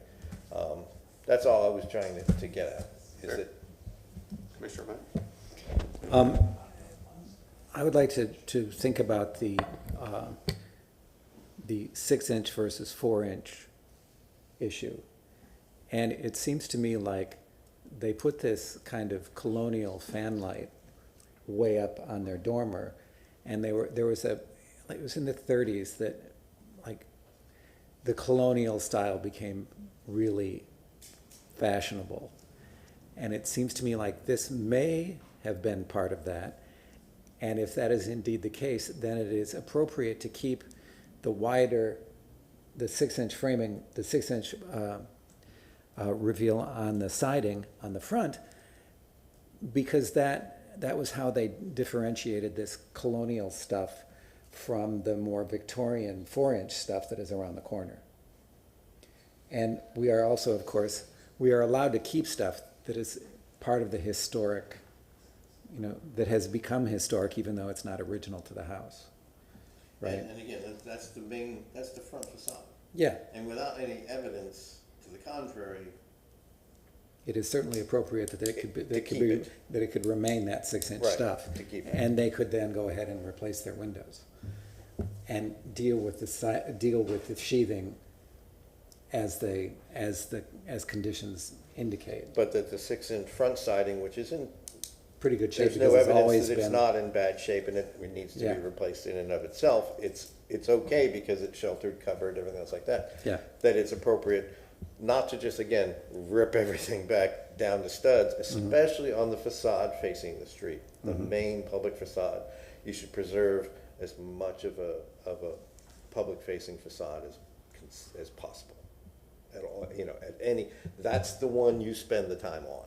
So if the siding on the public-facing facade was in disrepair, would you say bring back 6, or would you say everything else is 4, let's do 4? I'd bring back 6. Yeah. Because you're supposed to replace in kind. If you're gonna replace a historic fabric, you're supposed to replace in kind. So you wouldn't replace it with something different, just because it would match the rest of the house, because we don't know. Yeah. And I don't think we have any proof, they haven't presented any proof in this hearing that it was anything but 6.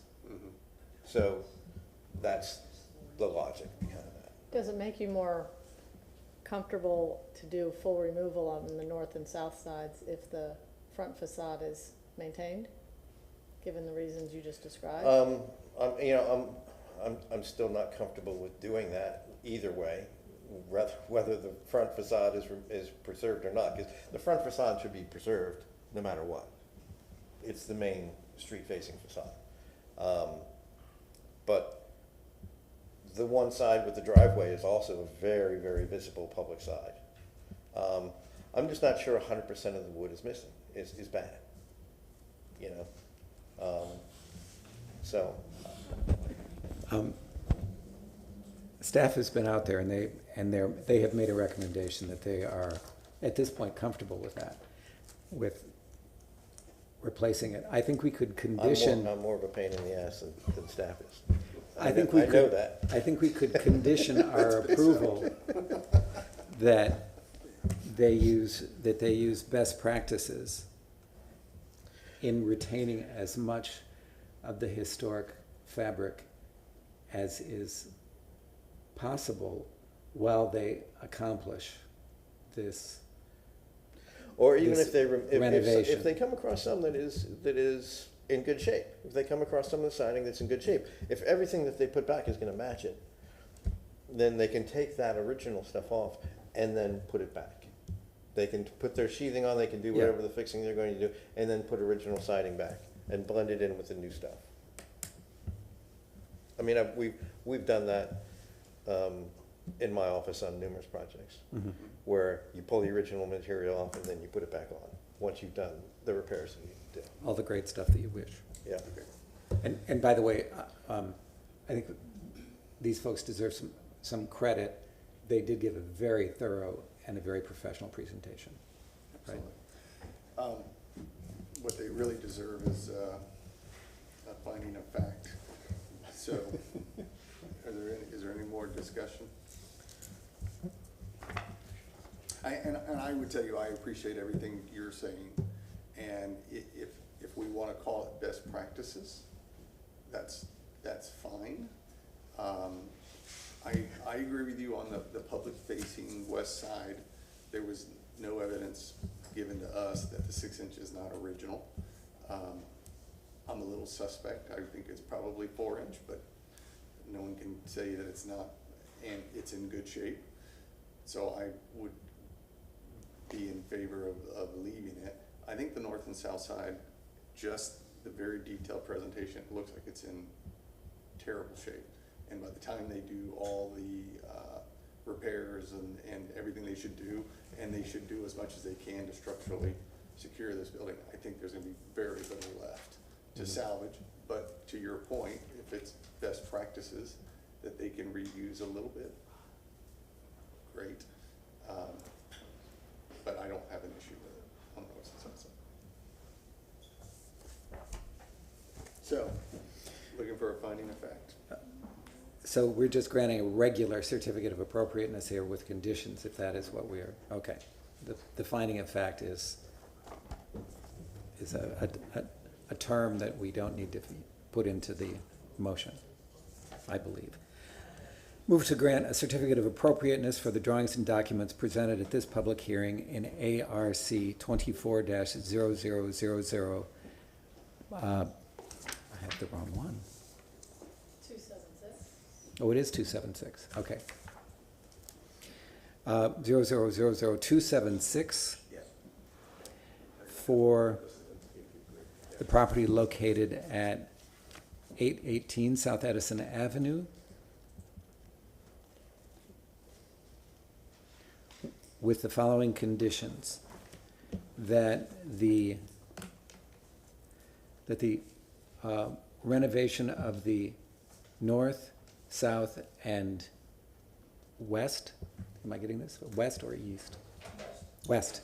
North, south, and west facade proceed according to West, south, and east. Is that correct? West, south, and east. North, south, and east, and west. North, south, west, okay. North, south, Wait. and west. North, south, And west. and west is the front. Okay, north, south, and west facades should be, that the renovation of the north, south, and west facades should proceed according to best practices as described by the Secretary of the Interior standards, because based upon the finding of fact, there it is, the proposed project is consistent with the Hyde Park design guidelines of the City of Tampa for the following reasons. And as stated previously,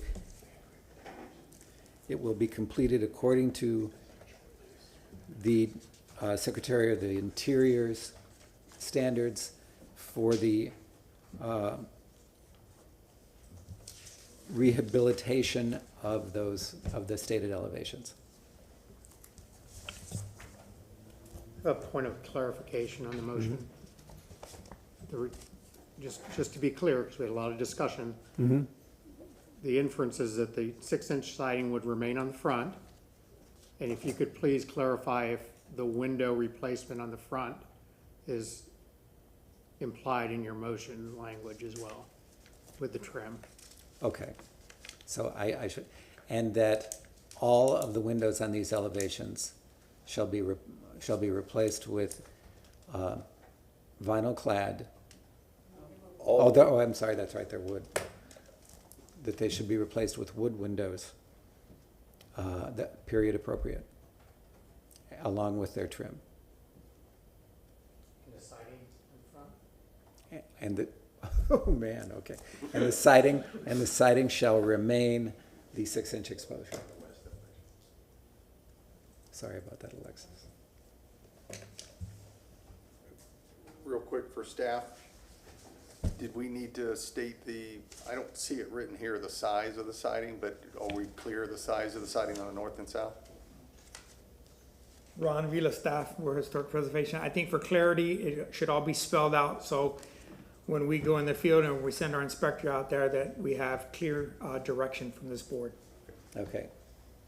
So I would like to add to my motion that the north and south side shall have 4-inch lap siding, and that the principal elevation facing the street can retain its 6-inch lap siding. Okay, so there really were there any conditions really to that? I think that matches pretty much what you have. It's best practices. That's Yeah. the condition is that they Okay. should use best practices. So for the applicant, do you understand that? Yes, sir. Yes, we understand and we agree with the conditions. Thank Okay, you. great. All right, so do I, No second. say it again? There's been no second. I know, I understand. Do we have a second? I'll second it, but for discussion. Well, we second it first. Yes, So we got a second. second. All right, now discussion. So I thought what we had discussed was to preserve the front facade, in the west, so that wouldn't, but it would, you're suggesting that a best practice would be used so that it could all be removed. That's what I, You know, they're gonna So- replace the windows if they find rotten wood or something like that. yes. Best practice would be to repair or then replace, but it's gonna maintain the 6 inches. Right. But the motion lumped in the north and the south and the west together. My understanding was the north and the south would be completely removed. And the best practice would be to preserve any elements of it that could still be reapplied. Mhm. But that same principle was not necessarily taking place on the front. Now, even, we have established that the 6-inch siding on the front does not need to be replaced without having done any destructive testing of the framing around it. Okay, So- if the motion states it clearly, They're both the And- same best practices, but Mhm. from what we've been explained to us, it's in pretty good shape, so it Right. won't need to be replaced. but I think the applicant wanted to replace it all. No, I do not, Okay, I I do not misunderstood. believe that. So I'll that second is the the motion case. as he stated it. Okay. Okay, any other discussion? All right, seeing no discussion, all in favor, say aye. Aye. Aye. Aye. Nay? Nay. Okay.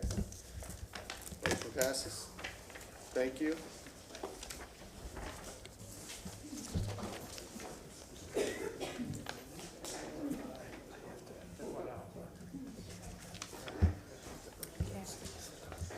I understand, just scared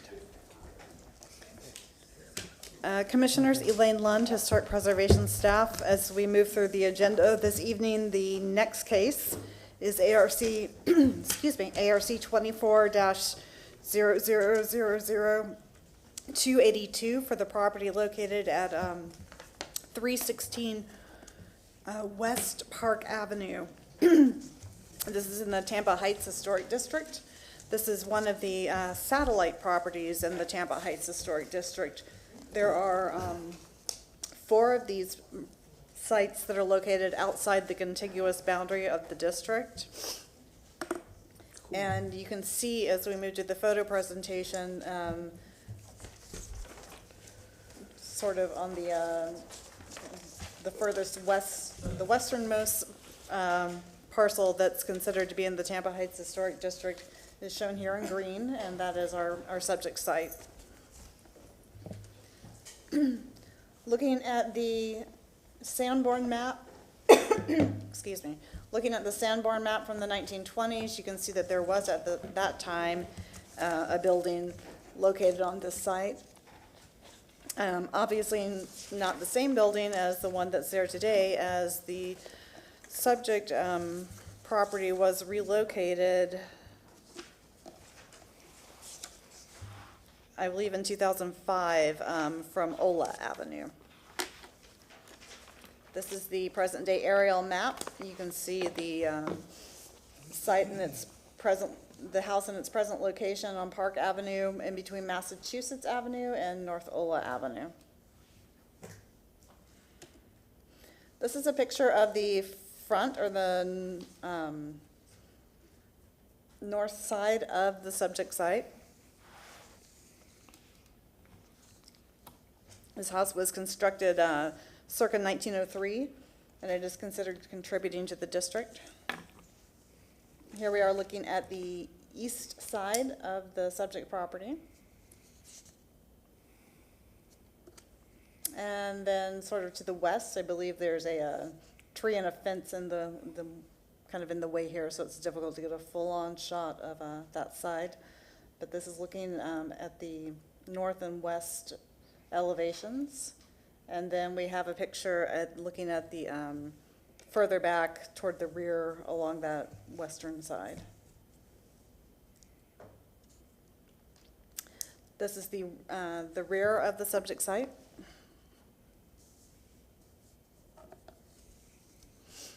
This is the property directly to the east, and the house directly to the west. And looking across the street, this is the view from the front porch. This is looking east along Park Avenue, and then looking west along Park. Actually, those are opposite. Those are opposite, okay. So this is looking west. Okay, and that concludes the photo presentation, so at this time I'll have the applicant present the request. Good evening. My name is Alan Dobbs, 5502 North Cherokee Avenue. I wanted to start first by giving a little bit of history of this house, kind of augmenting what Elaine had mentioned. The original house was roughly 32 by 28 feet. It had a 9-foot porch. And you can kind of, here's the porch, and here's the original form of the existing house that was moved. It was relocated to this location and added on to in 2005 with an approximately 30-foot by 30-foot addition here. So they rebuilt the porch, piers, lattice around the foundation closure, and so none of that is original. This shows you that the porch was rebuilt as part of the permit in 2005. And this shows the original house here with the addition. And notice that there's different roof slopes. And also note that this shows a hip roof here, and it's not, it's actually straight. Okay.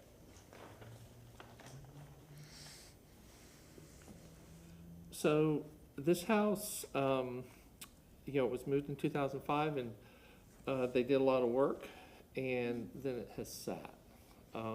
And my client, the owner of this property, he recently purchased it, actually lives across the street. So he's excited about getting this house finally and doing something with it. So his goals are basically to make a more functional open floor plan, one that sort of has 2 bedrooms, a den, and 2 bathrooms, pretty basic, on the first floor, but it has very high ceilings and a pretty steep roof, so we wanted to try and get a couple extra bedrooms on a second floor addition. So there's some challenges to that, which I will point out. And also, with the side porch, it's nice having a side porch, but it's not very useful because the way people live now, it's instead of oriented toward the front, it's more oriented towards the back. And so they wanted to create a stronger connection or better access to the rear yard. The second floor addition, I mentioned challenges to that, which I'll point out. Basically 2 bedrooms, a bath, and plus there's some, with the addition that was done, that it was built with attic trusses, so we're going to try and keep some of those so we have a reasonable amount of storage. The master suite, every new house seems to have needs to have a master suite, so the location of that was a challenge in laying out the floor plan. And then also they wanted a rear porch deep enough for living. An 8-foot porch is nice, but if you want to have any kind of dining or something, a living porch, it needs to be at least 10 feet. 12 feet is preferable, but we had some constraints with the accessory building that was originally approved and permitted but was never built, but my client would like to have an option to do that in the future, but that's not part of this application. And then the other thing is preserve all the original existing components to the house, mainly the fenestration on the existing house, because there's some nice windows around it. So I'll go ahead and go to the site plan. Oops.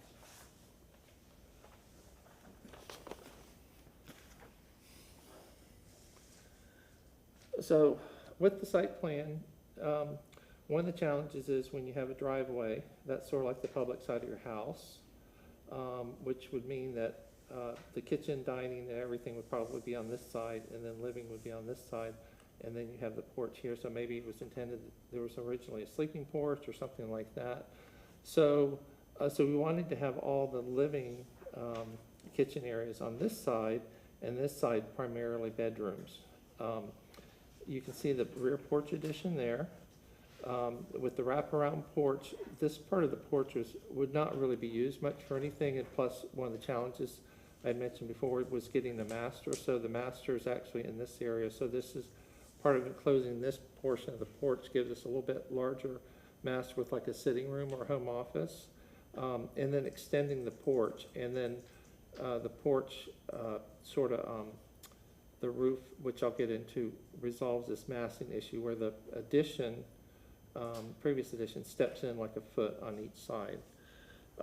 Some other things with the site, we're just gonna have a little walkway here to connect the steps. We originally had steps across the back, but it functionally wasn't working well, so we came off to the side here for the steps, which works much better, which you'll see in the floor plan. The air conditioning was originally planned to be here. They ran the refrigerant lines, and actually the AC was all roughed in. They just never, they never finished it. So we're gonna keep it here. It's set real far back from the front. It bumps out a couple times up here, so we feel it's pretty well screened. We're adding a little walkway here to get up to the steps, so that's just filling in a little bit of concrete there. And that's pretty much it with the site. Let's see, footprint. So I want to kind of show the floor plan. The existing floor plan is really not even worth, I have it if the board wants to see it, but it's really not worth looking at, because everything in the original house was completely reconfigured. And then also with the addition, it was very odd the way it laid out. But anyway, so basically what we're doing, I'm gonna put a little area diagram up here. This kind of will help you see. So this shows the diagonal hatch is existing condition. The cross hatch is a condition area that we're adding. This diagonal hatch in this color is existing, and then the cross hatch in this color is the new that we're adding, and then you can see what we're adding on the second floor.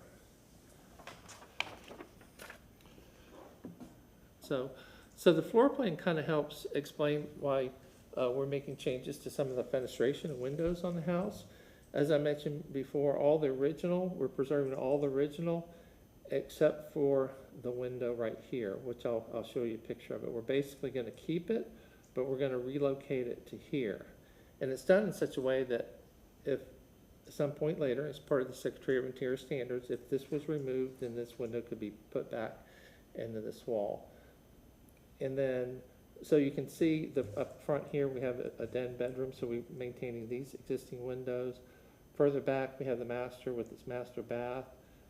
So we're altering these windows here. And then on the back, having a bedroom on the corner here, we're altering these windows here. And then with the 3-bay rear porch, we're centering these windows. These are 36-inch wide windows. This was one of the staff comments. We had a horizontal sliding window here because they wanted to kind of have it pass through. But that's been changed to a double hung window. And then you can see a fairly open floor plan here, and then the living up here. Then the attic area, or the second floor, was a real challenge because of how to get up there and how to have proper ceiling height. So we worked out to have the stairs here, which go up, which brings you up into this area where the roof is at its tallest. And that brings you up here. So within, like this little line right here is the 7-foot ceiling height, that finish that we would have. So you can see where the stairs come up and around, it brings you up to that. To bring in some natural light in this area, we have introducing a couple skylights, which you really won't see from the front because, again, this roof is a lower slope and it's also stepped in.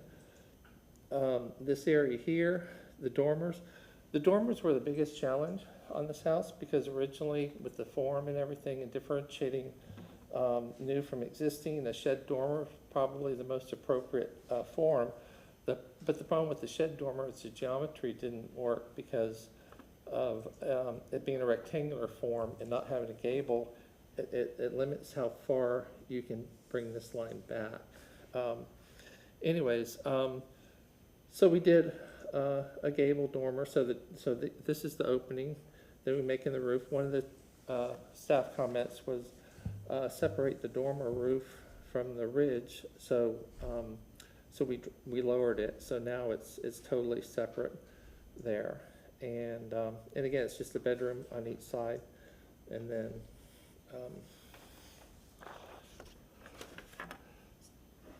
so I'm gonna show the elevations, and then I have a bunch of pictures before I get into some of the details and stuff. But I just want to point out a few things on the elevations. The existing, again, this is the 2005 edition. So these windows get taken out and relocated, but these are all preserved. The form of this room is preserved. That's the area of the roof that we're taking out for the dormer. And then you can see there with the dormer, again, it's stepped down, so we're respecting the original massing. There's the skylights, which you see. These are the new windows. These are to the kitchen area, and then this is to the pantry area in the back. And then the rear porch. I'll get into this in the detail, but one of the staff comments was to simplify the porch. Can I There's already interrupt you pretty- for 1 second? We're looking at the rear elevation, is that right? No, this is the east. Oh, this is the east, Yeah, okay. this is looking at the rear porch from the side. Got it. Right. So, but again, I'll get into those details in a minute. And then the other side elevation this is similar to the other side, but you can see how by adding this porch, it balances the massing of the house here. This is where the windows are getting relocated here, and we're keeping the columns. We're going to set the wall to the inside face of the column so we can maintain that and look like it's infilled, and it can easily be taken out later. And then this porch is detailed similar to this. And again, we're not differentiating necessarily new from existing because this was done in 2005, so that's why we're matching the details here. The rear porch will have some simpler details, which you'll see in the detailed drawings. But again, you can see that side porch and the windows are all taken out on that side, and then the steps and the little roof in the back are taken out. So the front elevation, which is the most important elevation, obviously, is here. This is that little bump out on the side that has these really nicely detailed casement windows. These are the original double hung windows. This door, it's hard to tell if this is an original door, but it's certainly a period appropriate door. So if it's not original, it's a salvage door. And as I mentioned, all the piers and lattice and porch rail and columns, those were all rebuilt. So on the front, you can see I lowered the dormers so that now this massing is maintained. This is the area where you can see beyond is a pair of French doors. So of all the windows or all the fenestration, this is the only new fenestration where we're adding divided lights. And again, I felt it appropriate to kind of pick up on this by having some divided lights there. And these are small 2-foot doors, so you get the tall vertical portion, panes of glass. One of the other things as far as finished materials, and this was another staff comment, is all the original siding is a drop lap sort of siding, about 5.5 or 6 inch exposure. The dormer, I know a lot of the Victorian homes and other styles like that, you'll see shingles or shakes or something like that, but that's just not appropriate for this style. But we did want to differentiate it, so what we're doing is a smaller 4-inch beveled lap siding for the dormer. And then on the rear, pretty much all that goes. And then the porch on the rear, you can see it steps in from the side. And then the pitch is low enough at 3 and 12 that it goes up underneath the existing soffit there. And then this is the porch addition on the side. What you see there is the window and door at the master bedroom, which is like 9 foot back from this right here.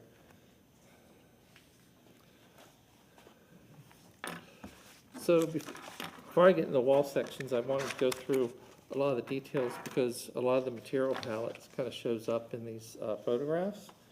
So,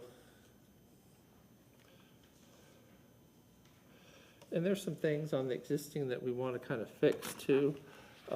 Obviously, this is all deteriorated, so we're going to, clean that up. Usually the fascia board is set proud of the pier, so we might add another layer there. And then also the lattice is typically set back like 2 to 4 inches. So we're gonna, when this gets refinished, we're gonna step it back. You can kind of see the roof massing. They match this little dormer on the back addition. It's kind of interesting. They did not do a closed soffit here. They did rafter tails. It looks really odd because it's only a 1 foot overhang. This is the termination of the side porch, which is very odd, but there's that 12-inch offset. So if you imagine just coming forward and returning it, it makes a very clean detail. But to me, that looks kind of odd. And also, if you look at this, that's sort of the pier sits out further than the band joist.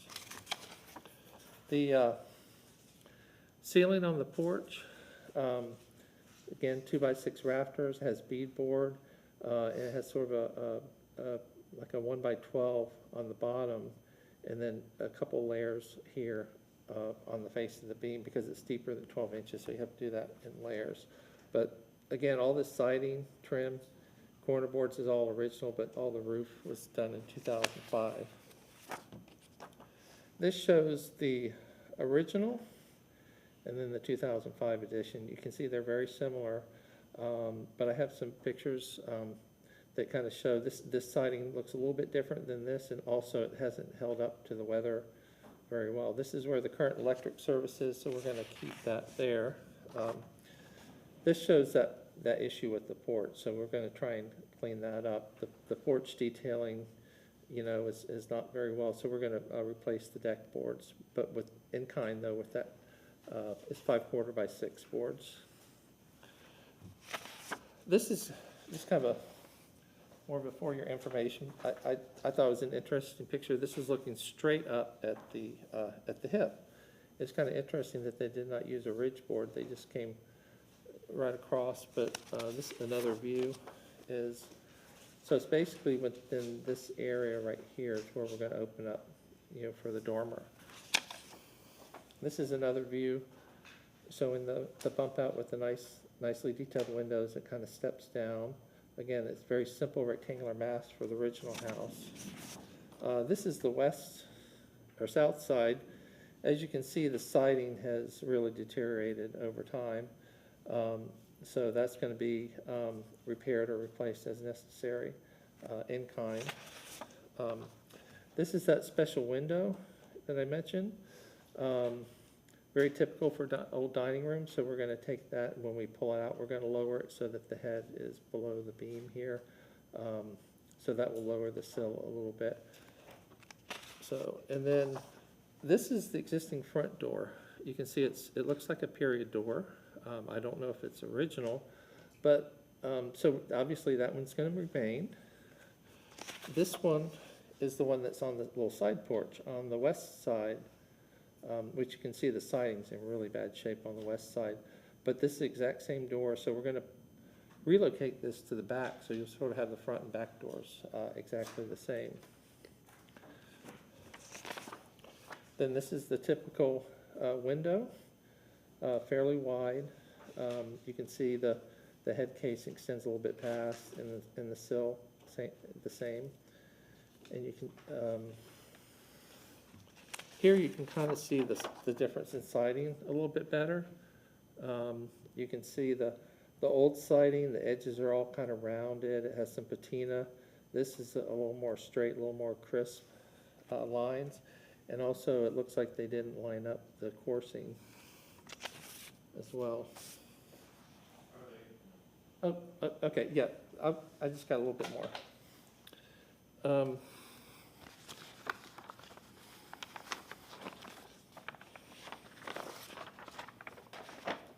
So on the sections here,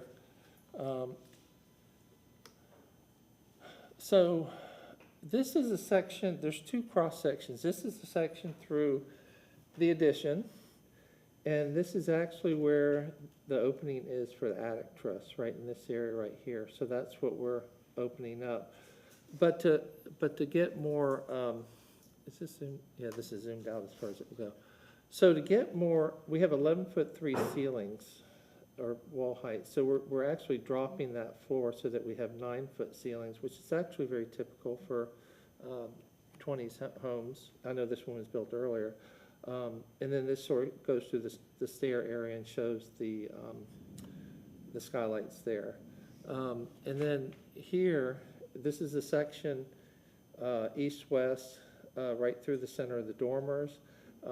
There's a lot of geometry that had to work out to make sure we had proper ceiling height, make sure that we had the proper sill height for egress for the window, because I wanted to step this dormer gable end back as far as we can, but what limits that is the sill height.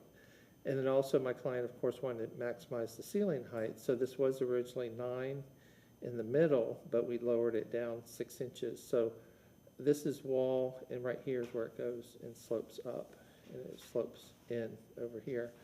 So, so a section through that, oh, I'm sorry, a section through here, the dormer cheek wall is this section right here. So it's basically 2x4 framing. There's existing top of wall there, 2x12 joists, double joist to carry the wall, and then the wood siding. It says to match existing, but it's not on the elevations. It says 4-inch. I had overlooked correcting that note.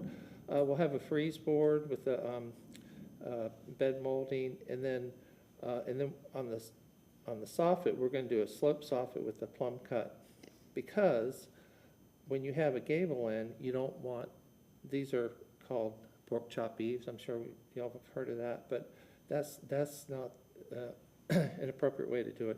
It's better to have this go straight and have it square cut. It's a simpler detail too.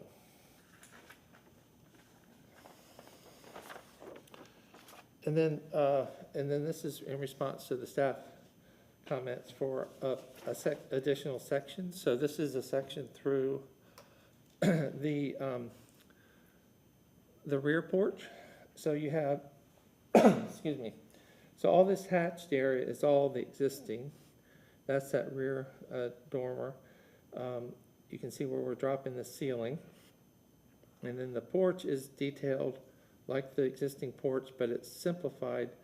The column capital is made simpler and smaller. The railing, we're keeping that the same because it's a pretty simple railing. It's basically just vertical 2x4s with a cap and a 2x4 bottom rail. And then we'll have 6x6 square posts, but they'll be manufactured box columns so we can get the threaded rod through there for tie down. The porch beams and deck will all match what's existing, which will be replaced, and then the lattice or screen enclosure, we're going to replicate what's there, but we're going to set it back and paint it.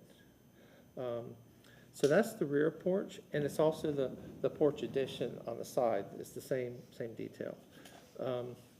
Then this is a section through the dormer at the gable of the dormer. So you can see, just going from the top down, you know, we have our the 5V crimp metal roof to match existing. We'll have a pre-finished metal drip. Those always get left off of new construction, but it's very important to have a 1x2 with the metal drip, so the water drips away from the fascia. Flat soffit, freeze board, bed molding, the 4-inch siding on 2x4 framing with typical insulation. I didn't talk about the window details yet, but the window details will be similar to the existing. Drywall ceiling, baseboards and interior trim to match the existing. And then this is the existing roof right here that's hatched. So that's the dormer. And then the part of the porch that we're enclosing, these are the existing floor joists. So what we're going to do is put 2x members going perpendicular to bring us up to this floor level. And then we'll do closed cell spray foam insulation on the underside. Bad insulation does not work good for crawl spaces, and also it's a good moisture barrier when you have wood floors. And the 2x4 frame wall, which I mentioned, is set in from the column, so it's lined up with the interior face of the column, so we get a little bit of the proper profile panning with the in and outs of this section here. Again, the crosshatch is existing, spray foam insulation for the attic, and then we're actually going to frame this down level instead of having it sloped, just for a simpler room. And then the beam detail will be continued on the interior on the wall on either side, just to kind of create those regulating lines that Frank Lloyd Wright talked about so much. So I'm going to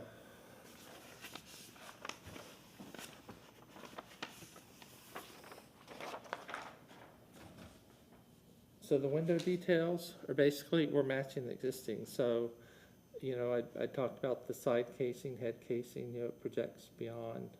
And then we're doing wood windows, which I'll show in a minute. So just the head, jamb, sill casing is all very typical.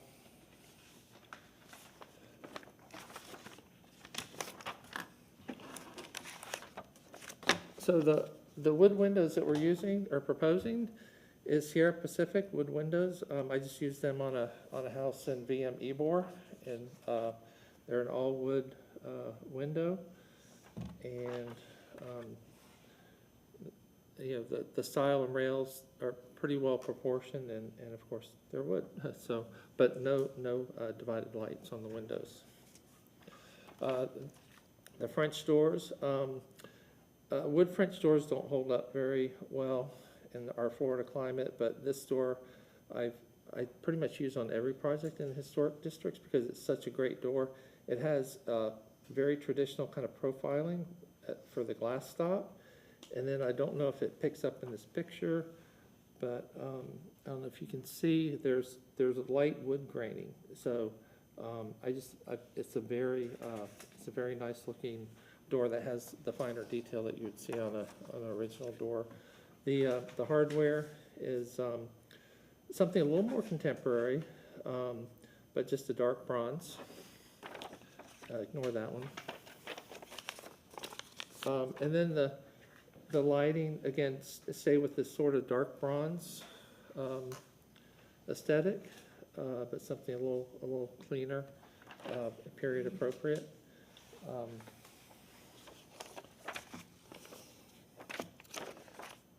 Yeah, so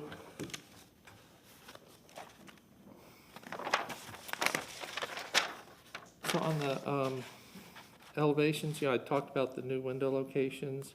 The operation, proportions, and light patterns are all, well, there is no light patterns except in the doors. And then the original doors for the front and the back are being kept, and then the skylights, I showed you how we're using those in a very discreet way. So I feel like we've differentiated new from existing, the way we've dealt with the massing and the different forms of the building. And the new construction, again, having the porch additions to the rear of the house, and also the dormer on the side. Obviously, we never put it in the front, but the side was the only option. putting it in the back where the old addition was not feasible, because we couldn't get it within the existing roof form, so we'd have to expand that, so we didn't want to do that. Retained all the original fenestration on the original house, except the west side, obviously. The window operation, they're all double hungs. There was a window on the back porch that was a horizontal slider. I think I mentioned that one. That was changed to a double hung.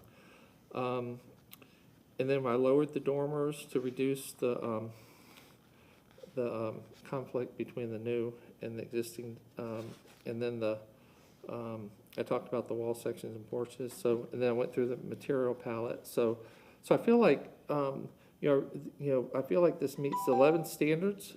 Just two more sentences. It meets 11 standards from the Tampa Heights design guidelines, but also the Secretary of Interior standards on page 3 and 4 of the staff report. So obviously with all these projects, there's never a perfect design, but I feel this is the best design solution with all things considered. Thank you. Good, thank you very much. Elaine Lund, Historic Preservation Staff. Staff finds that this application is consistent with the Tampa Heights design guidelines and the Secretary of the Interior standards. The applicant responded to all of the conditions that were listed in the staff report, and with that, I'm available if you have questions. Thank you. Perfect, thank you. It doesn't appear that we have anybody in the audience to speak for or against this project. With that, we are going to go with questions from the commissioners. And I'll start with my right. Thank you for saying all the right things and doing all the right things and making all the right moves. It's appreciated very, very much. It's my pleasure. The AC, I know you said the AC is kind of shielded when you put it on the site plan, but it's not. Can you consider adding shielding to that with landscaping or some other type of thing? Yeah, well, yes, we will certainly agree to a condition that we have some sort of screening, whether it be landscaping or some sort of fencing material. I think landscaping is the right way to do it.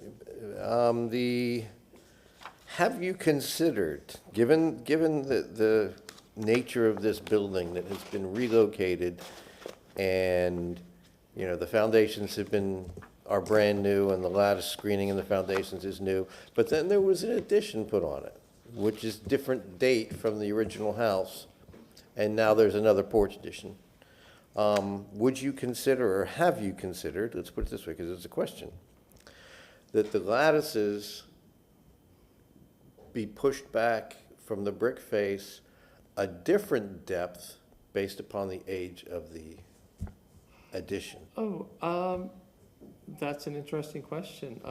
So that they're distinguishable from each other? Yeah, I think the way I would respond to that is if the lattice was different, then maybe that would definitely be the case. But considering it's all the same, I think it might look a little odd if one is. Even if it's just an inch back from one of the, one's 3 inches back, one's 4 inches back, one's 5 inches back. Right. I'm just asking if you considered it, and that's the only other question I have, so. Yeah, well, I did consider it needs to be pushed back no matter what, Right. definitely. Okay. Thank you. Commissioner Myers? I have no questions, thank you. Commissioner Boast? Good evening, Mr. Dobbs. Thank you. Very thorough presentation. Oh, thank you. Appreciated. A couple of questions. So just remind us, there is an approved ADU in the back, not built, but you are leaving sufficient distance between on the ground and the eaves and everything that would need to be done for that ADU to get built within its My footprint? client wanted to have as big of a back porch as they wanted for living, and so that was really just justifying why we did only 10 feet instead of 12 feet, because then that would put us too close to have the eave-to-eave separation. So, but yeah, But this the leaves you accessory that- structure is not part of this Great. in any way, yeah. Skylights? Yeah. 1903 Roof windows. home? I don't care for them. Are they a necessity? That's a question. Well, actually, I did a project on, I should have brought it, on actually, it's on Park by Central. It's like 3 houses, west of Central on the north side of Park.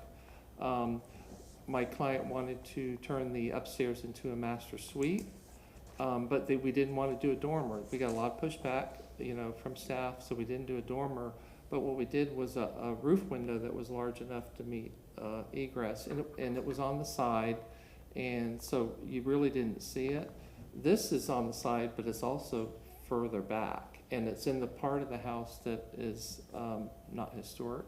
Right, it's in the addition, it's not in the 1903. Right, yes, Yeah. right. I don't care for them, but I know. Okay, I understand. That's just an opinion, but thank you, appreciate it. Thank you very much for a very thorough presentation. Some people might just think we're tired, but you did a very good job and you have all the information, so it makes it Maybe go I'm fast. Any other questions from commissioners? Okay, no questions up here. You have 5 minutes to add any other additional information if you feel necessary. No, I'm good, thank you. Okay, thank you. With that being said, we're going to close the public portion of the hearing and start with discussion. It was said to me a couple times when I've presented in front of this board, and I'll say it, this is how you do additions and renovations to a historic building. This is exactly how you do it. Everything is stepped back. Everything is change of material. Everything is change of exposure. This is how you do work on a historic building. And besides shielding the air conditioning, I don't have any commentary or disagreement or anything to make, because I think it's just, Mr. Dobbs came in with a very appropriate piece of work. I'm shocked and pleased. Any other? Nothing further. I have nothing further. It's a very fine, and it demonstrates admirable restraint. We see a lot of stuff that really expands the footprint, and we end up with these monster houses on small lots.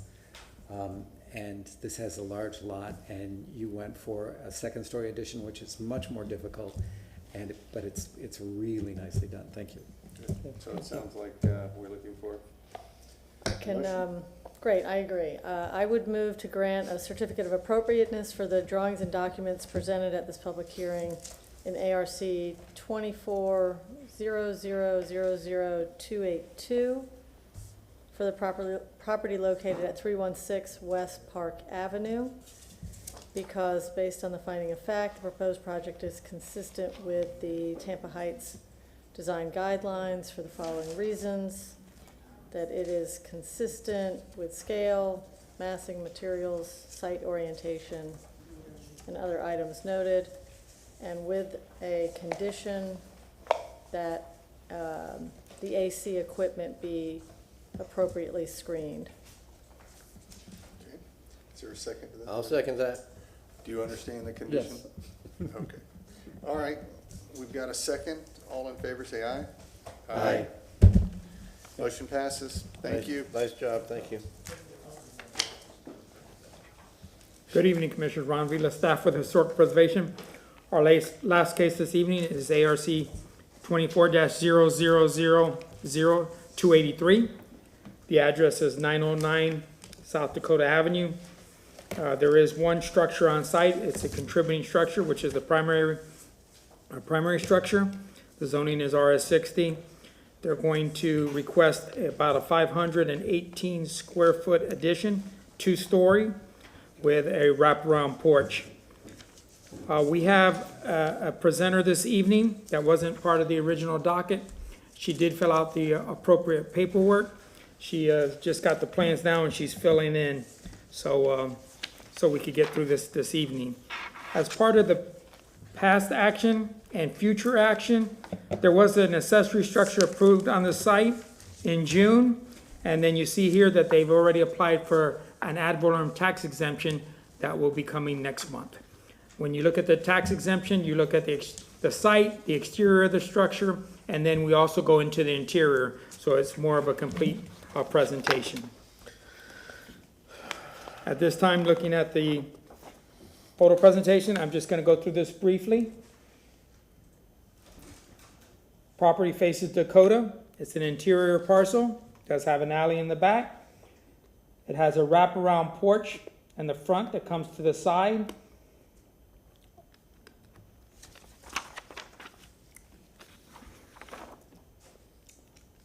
This is looking at the front elevation that faces Dakota. The front elevation and the side elevation is here. As part of the request coming forward, there was a door put on the upper floor. You have the splayed corner here. The lower level mimics the upper level. The lower level has a window. They're going to remove this door to nowhere and put a window to match what's below. This is the abutting structure that shares a common property line to the south. Moving back to the subject site. This is the front elevation and the north elevation. There was some discussion about modifying the gable end. Since then, it has been omitted. The gable end will not be touched as part of this moving forward. This is looking from Dakota, from the apron across the sidewalk into the structure. And as you get into the site, this is looking at the rear. The two-story addition will be in this portion here. It's going to bump in and it's going to have a different roof line. And then as this bumps out, it'll engage with a wraparound porch. The porch will come from the rear and wrap around to the south side as well. At this time, we'll have the agent, the new agent, address the board.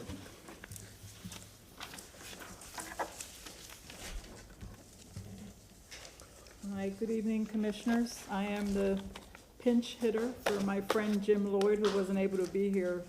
He's the contractor of record, so I just ask for a little patience while I get through this presentation. So as Ron said, I am the authorized agent. The paperwork went in. I think the staff knows about that. For Mr. and Mrs. Cox, who have purchased 909 South Dakota Avenue. Interestingly enough, this house was owned by Mr. and Mrs. Tanner of Tanner Paints for many, many, many, many, many, many years. So they have been residents of Hyde Park for, I think, over 50 years. It's in the RS 60 zoning district, and the request is for a certificate of appropriateness for new construction in addition to the primary structure for a total of 518 square feet.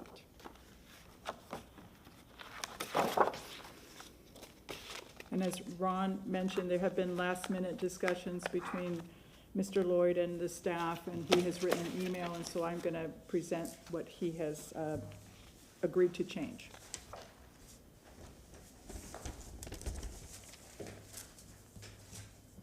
So this is the proposed site plan. As you can see, the work is being done on the rear of the property. We meet all and exceed all setbacks, rear and side. And so the physical addition, the heated and air-conditioned space, is a small bump out, but it is wrapped. Sorry to interrupt, but can you just zoom in a little bit? There's a lot Sure. going on with that. Thank you. Is that better? Yeah, it looks like more. A little better, more? Thank you. There we go. Perfect. Okay. So we've got the bump out here. On the first floor, it's a mudroom, and on the second floor, it's a walk-in closet. The rest of the work is being done on the inside to renovate the floor plan, to bring it up to date for this particular family. This is the existing plan. The Tanners did not alter any of the interiors. This is one of these very period homes. And then, no, we gotta go back down. Yeah. Okay. You wanna just stay there? Okay. In this case, they're remodeling and expanding the kitchen. The small porch that was enclosed a long time ago is now a breakfast area. And then this is the addition here, which is a mudroom with the rear wraparound porch.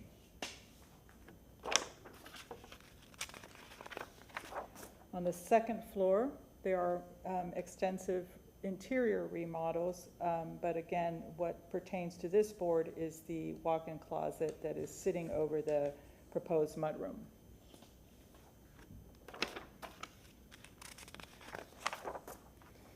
So here we have the existing and proposed elevations. In the front elevation, the door to nowhere is being replaced by a window, and although this drawing shows that there was a proposal to put a window in the front gable, that has been removed from the request.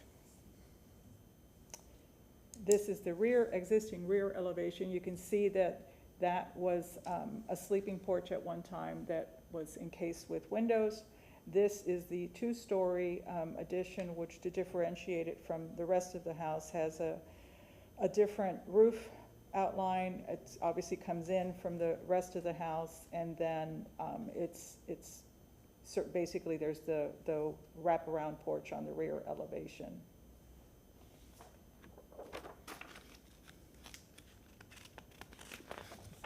And again, this is the proposed south elevation. This is the existing condition showing that porch. And here's the addition, which obviously has a much lower profile than the main massing of the house. And this is the side view of the proposed porch.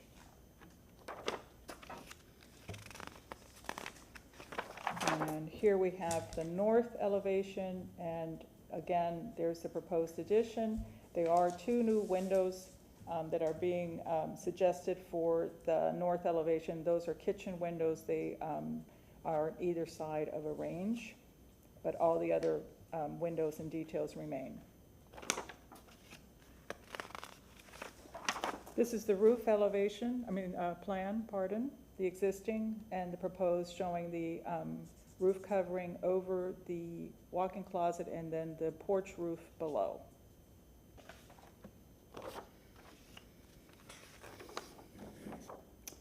We have two sections, this being the typical wall section.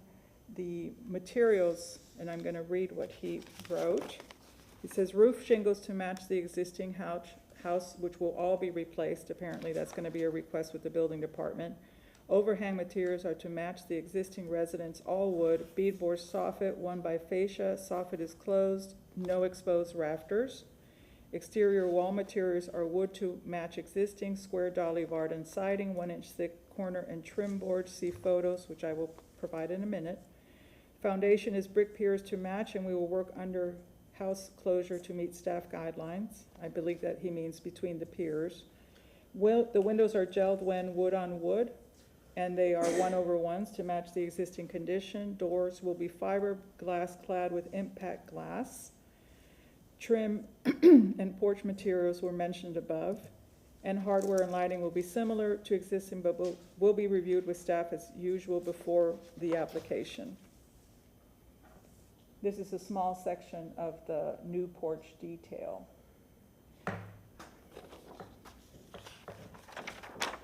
This is a photograph of the existing condition showing the siding, the 1/1 windows, the corner boards, and then the traditional casing around the windows, which will be replicated on the addition. This is the rear elevation, which we've already seen. This is a photograph of the existing porch, and there are some differentiation in materials in the rear porch, which I will go over in a minute. And that's not important.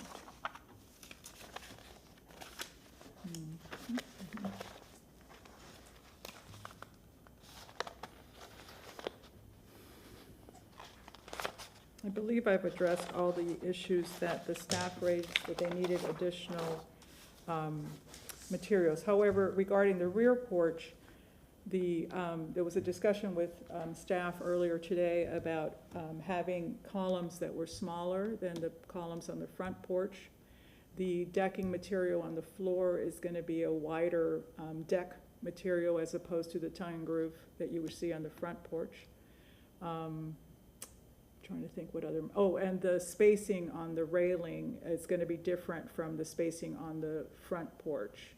The height will be the same, but the pickets and the spacing between is gonna be differentiated, and that was one of the conversations that they had with staff earlier today, to differentiate front from back. And that seemed to be the main concern that staff had, was to make sure that you could tell that they were different and done at different times. And that concludes my presentation. Thank you very much. Good evening, Commissioners. Ron Vila, staff with Historic Preservation. Staff's finding that this application is consistent with the Hyde Park design guidelines. We had some conditions that were addressed, but I want to elaborate on some of the items that I brought to the attention of the applicant. The first one was to revisit the sleeping porch windows on the second floor. The sleeping porch was an integral part of quality of life back in the day. Before air conditioning, you would go up there, open the windows, you had screens on them, and you get that breeze that came through. Part of the discussion I had is that the sill should remain and the header should remain, so you have the remnants of a sleeping porch, and incorporate some windows. So they left some windows there.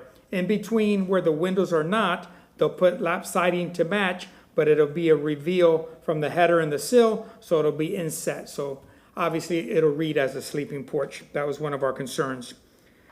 To simplify the rear porch so it doesn't compete with the front porch. So they did that in a couple of areas. They did it in the railing details. The proportions are a little different. The decking material is a little different. And then the size of the porch, if you look in plan, is pulled in a little bit. So the front porch is very generous. This porch is not as wide, doesn't come to the property line as the other one. As the applicant stated, I think there's one more visual component that could be reviewed and discussed, are the columns themselves. The columns mimic the front porch. I think that's the most visible portion of the porch. And if those columns are altered, hopefully it could be delegated to staff, and we could move forward with that. As I talked about the front gable, the modification of that has been removed. So we're comfortable with that. I think all the other issues have been addressed. And lastly, I want to close that the addition in the back is so small. Usually we would look for some different change to it. With the bumping in and the different roof line, staff feels that that is consistent with the Secretary of Interior standards as far as making it subordinate to the primary structure. And since the structure is so small, to change the siding or something different, I think it'll call more attention than need be. So I'll be here to answer any questions. Great, thank you. Seeing that there's nobody else in the audience, there'll be no public comment, and we can move on to questions from the commissioners. And I'll start with my left. Hello, good evening again. Just two quick questions. So there was previously an ADU approved in the rear, and I assume there's appropriate distance separation is all in compliance, no special variances are being requested? Yes, ma'am, there's no request for a variance there. I think there's plenty of room. I think the rule is 5 feet eave to eave, and we exceed that. Terrific. And really minor question back to balance of windows on the, looked like the north elevation where the new kitchen windows will be. Are those two kitchen windows the same dimensions as the balance of the others? They look like they are smaller, so I don't know if that was intentional. I'm sorry, let me That's take a look. okay. You're pinch hitting, that's. And I don't even play baseball, so. They are smaller. They're definitely smaller than the windows on that elevation. I mean, I can tell just by looking at the elevation. I would have a preference that they be balanced and be consistent with the other windows. They look like same, from a vertical perspective, and then they just stand out as. If I may. Of course. I think the reason why they're the size they are is because these windows are gonna sit over the counter. And the counter is, as you know, 36 inches off the ground. And the header is at the same height as the other windows. And so to make a more proportional window, they just went with a narrow window in order to have something that matches the proportions of some of the windows that are on that elevation. That's my educated guess. Okay. it looks odd to me from the exterior, but I'll defer and see if it bothers anyone else. Thank you, that's it. Commissioner Myers?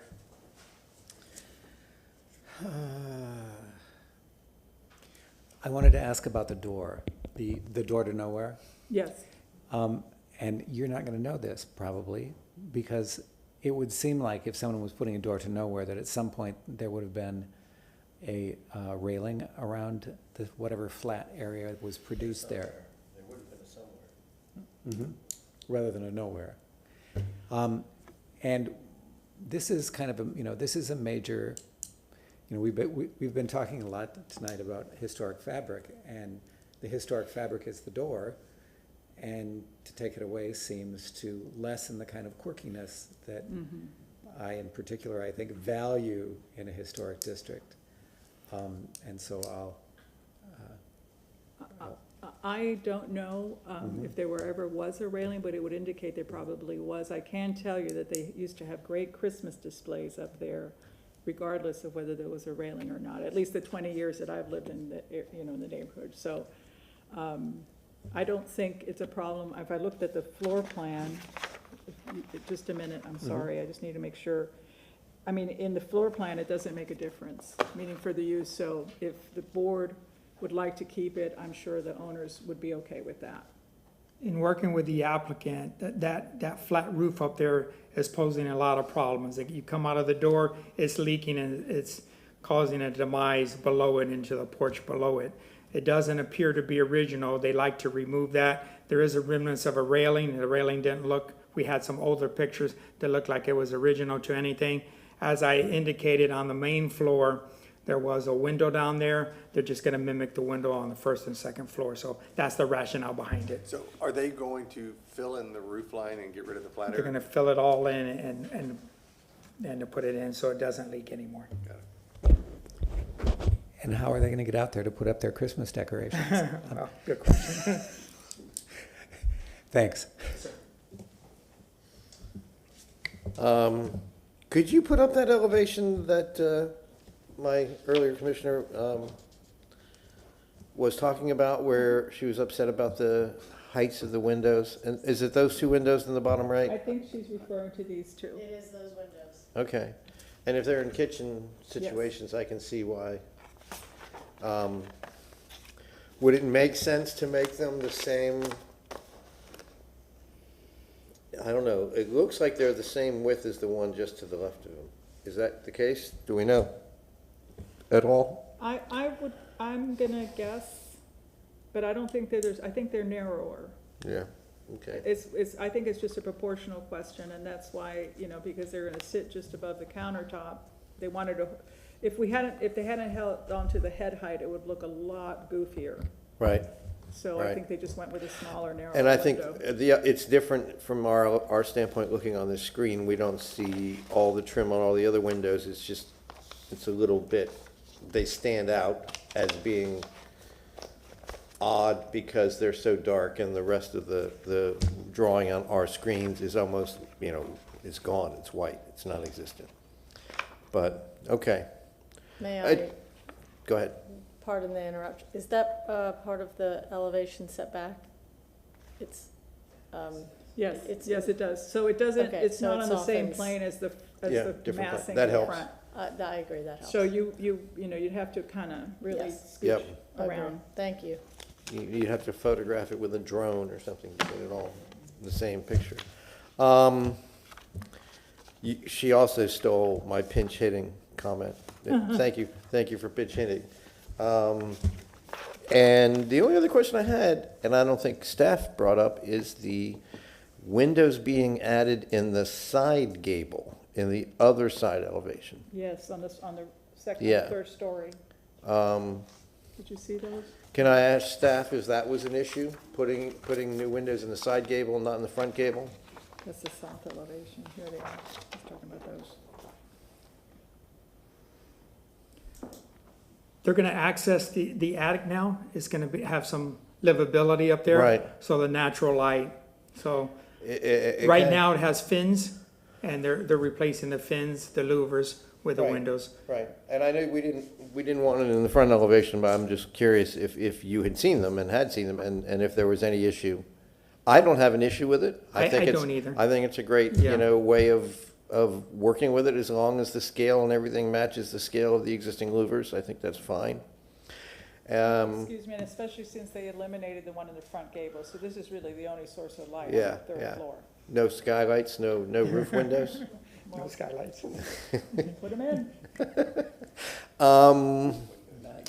And I heard this, but I didn't see this.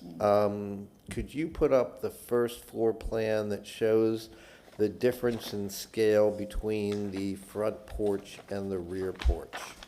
The subservience of the rear porch in plan? Because I didn't see it. Okay. All right. I'm happy. I have no other questions.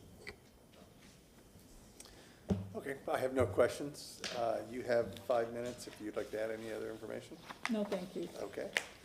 All right, at this point, we're going to close the public hearing, and we will start a discussion. I think the only discussion was that the rear columns be, subservient to the front columns. And I don't think in the current drawing they are, but that's what the intention is. And Right. it's been agreed to. Right. And I think that's a condition. I agree.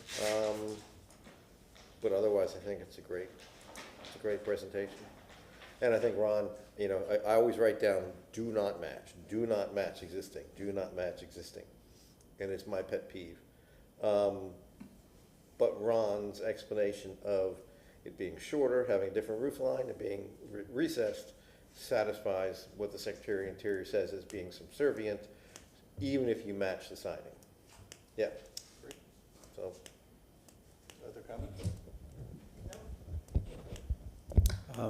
No, other than to state, we cannot approve, if we approve something that has a code violation, that does not take away the code violation, is that correct? oh, Can you be more absolutely. specific, please? I'm Well, not following you.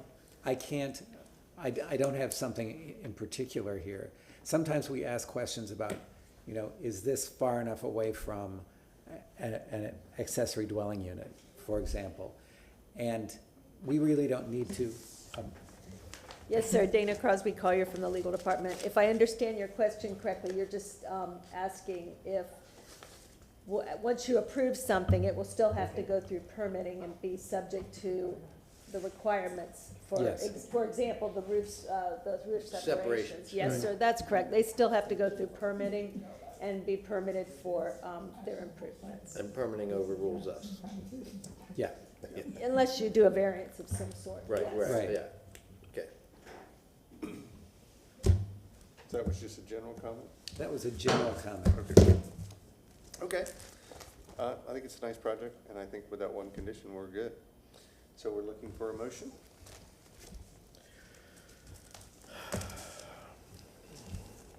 I move to grant a certificate of appropriateness for the drawings and documents presented at the public hearing in ARC 24-00000283 at 909 South Dakota Avenue,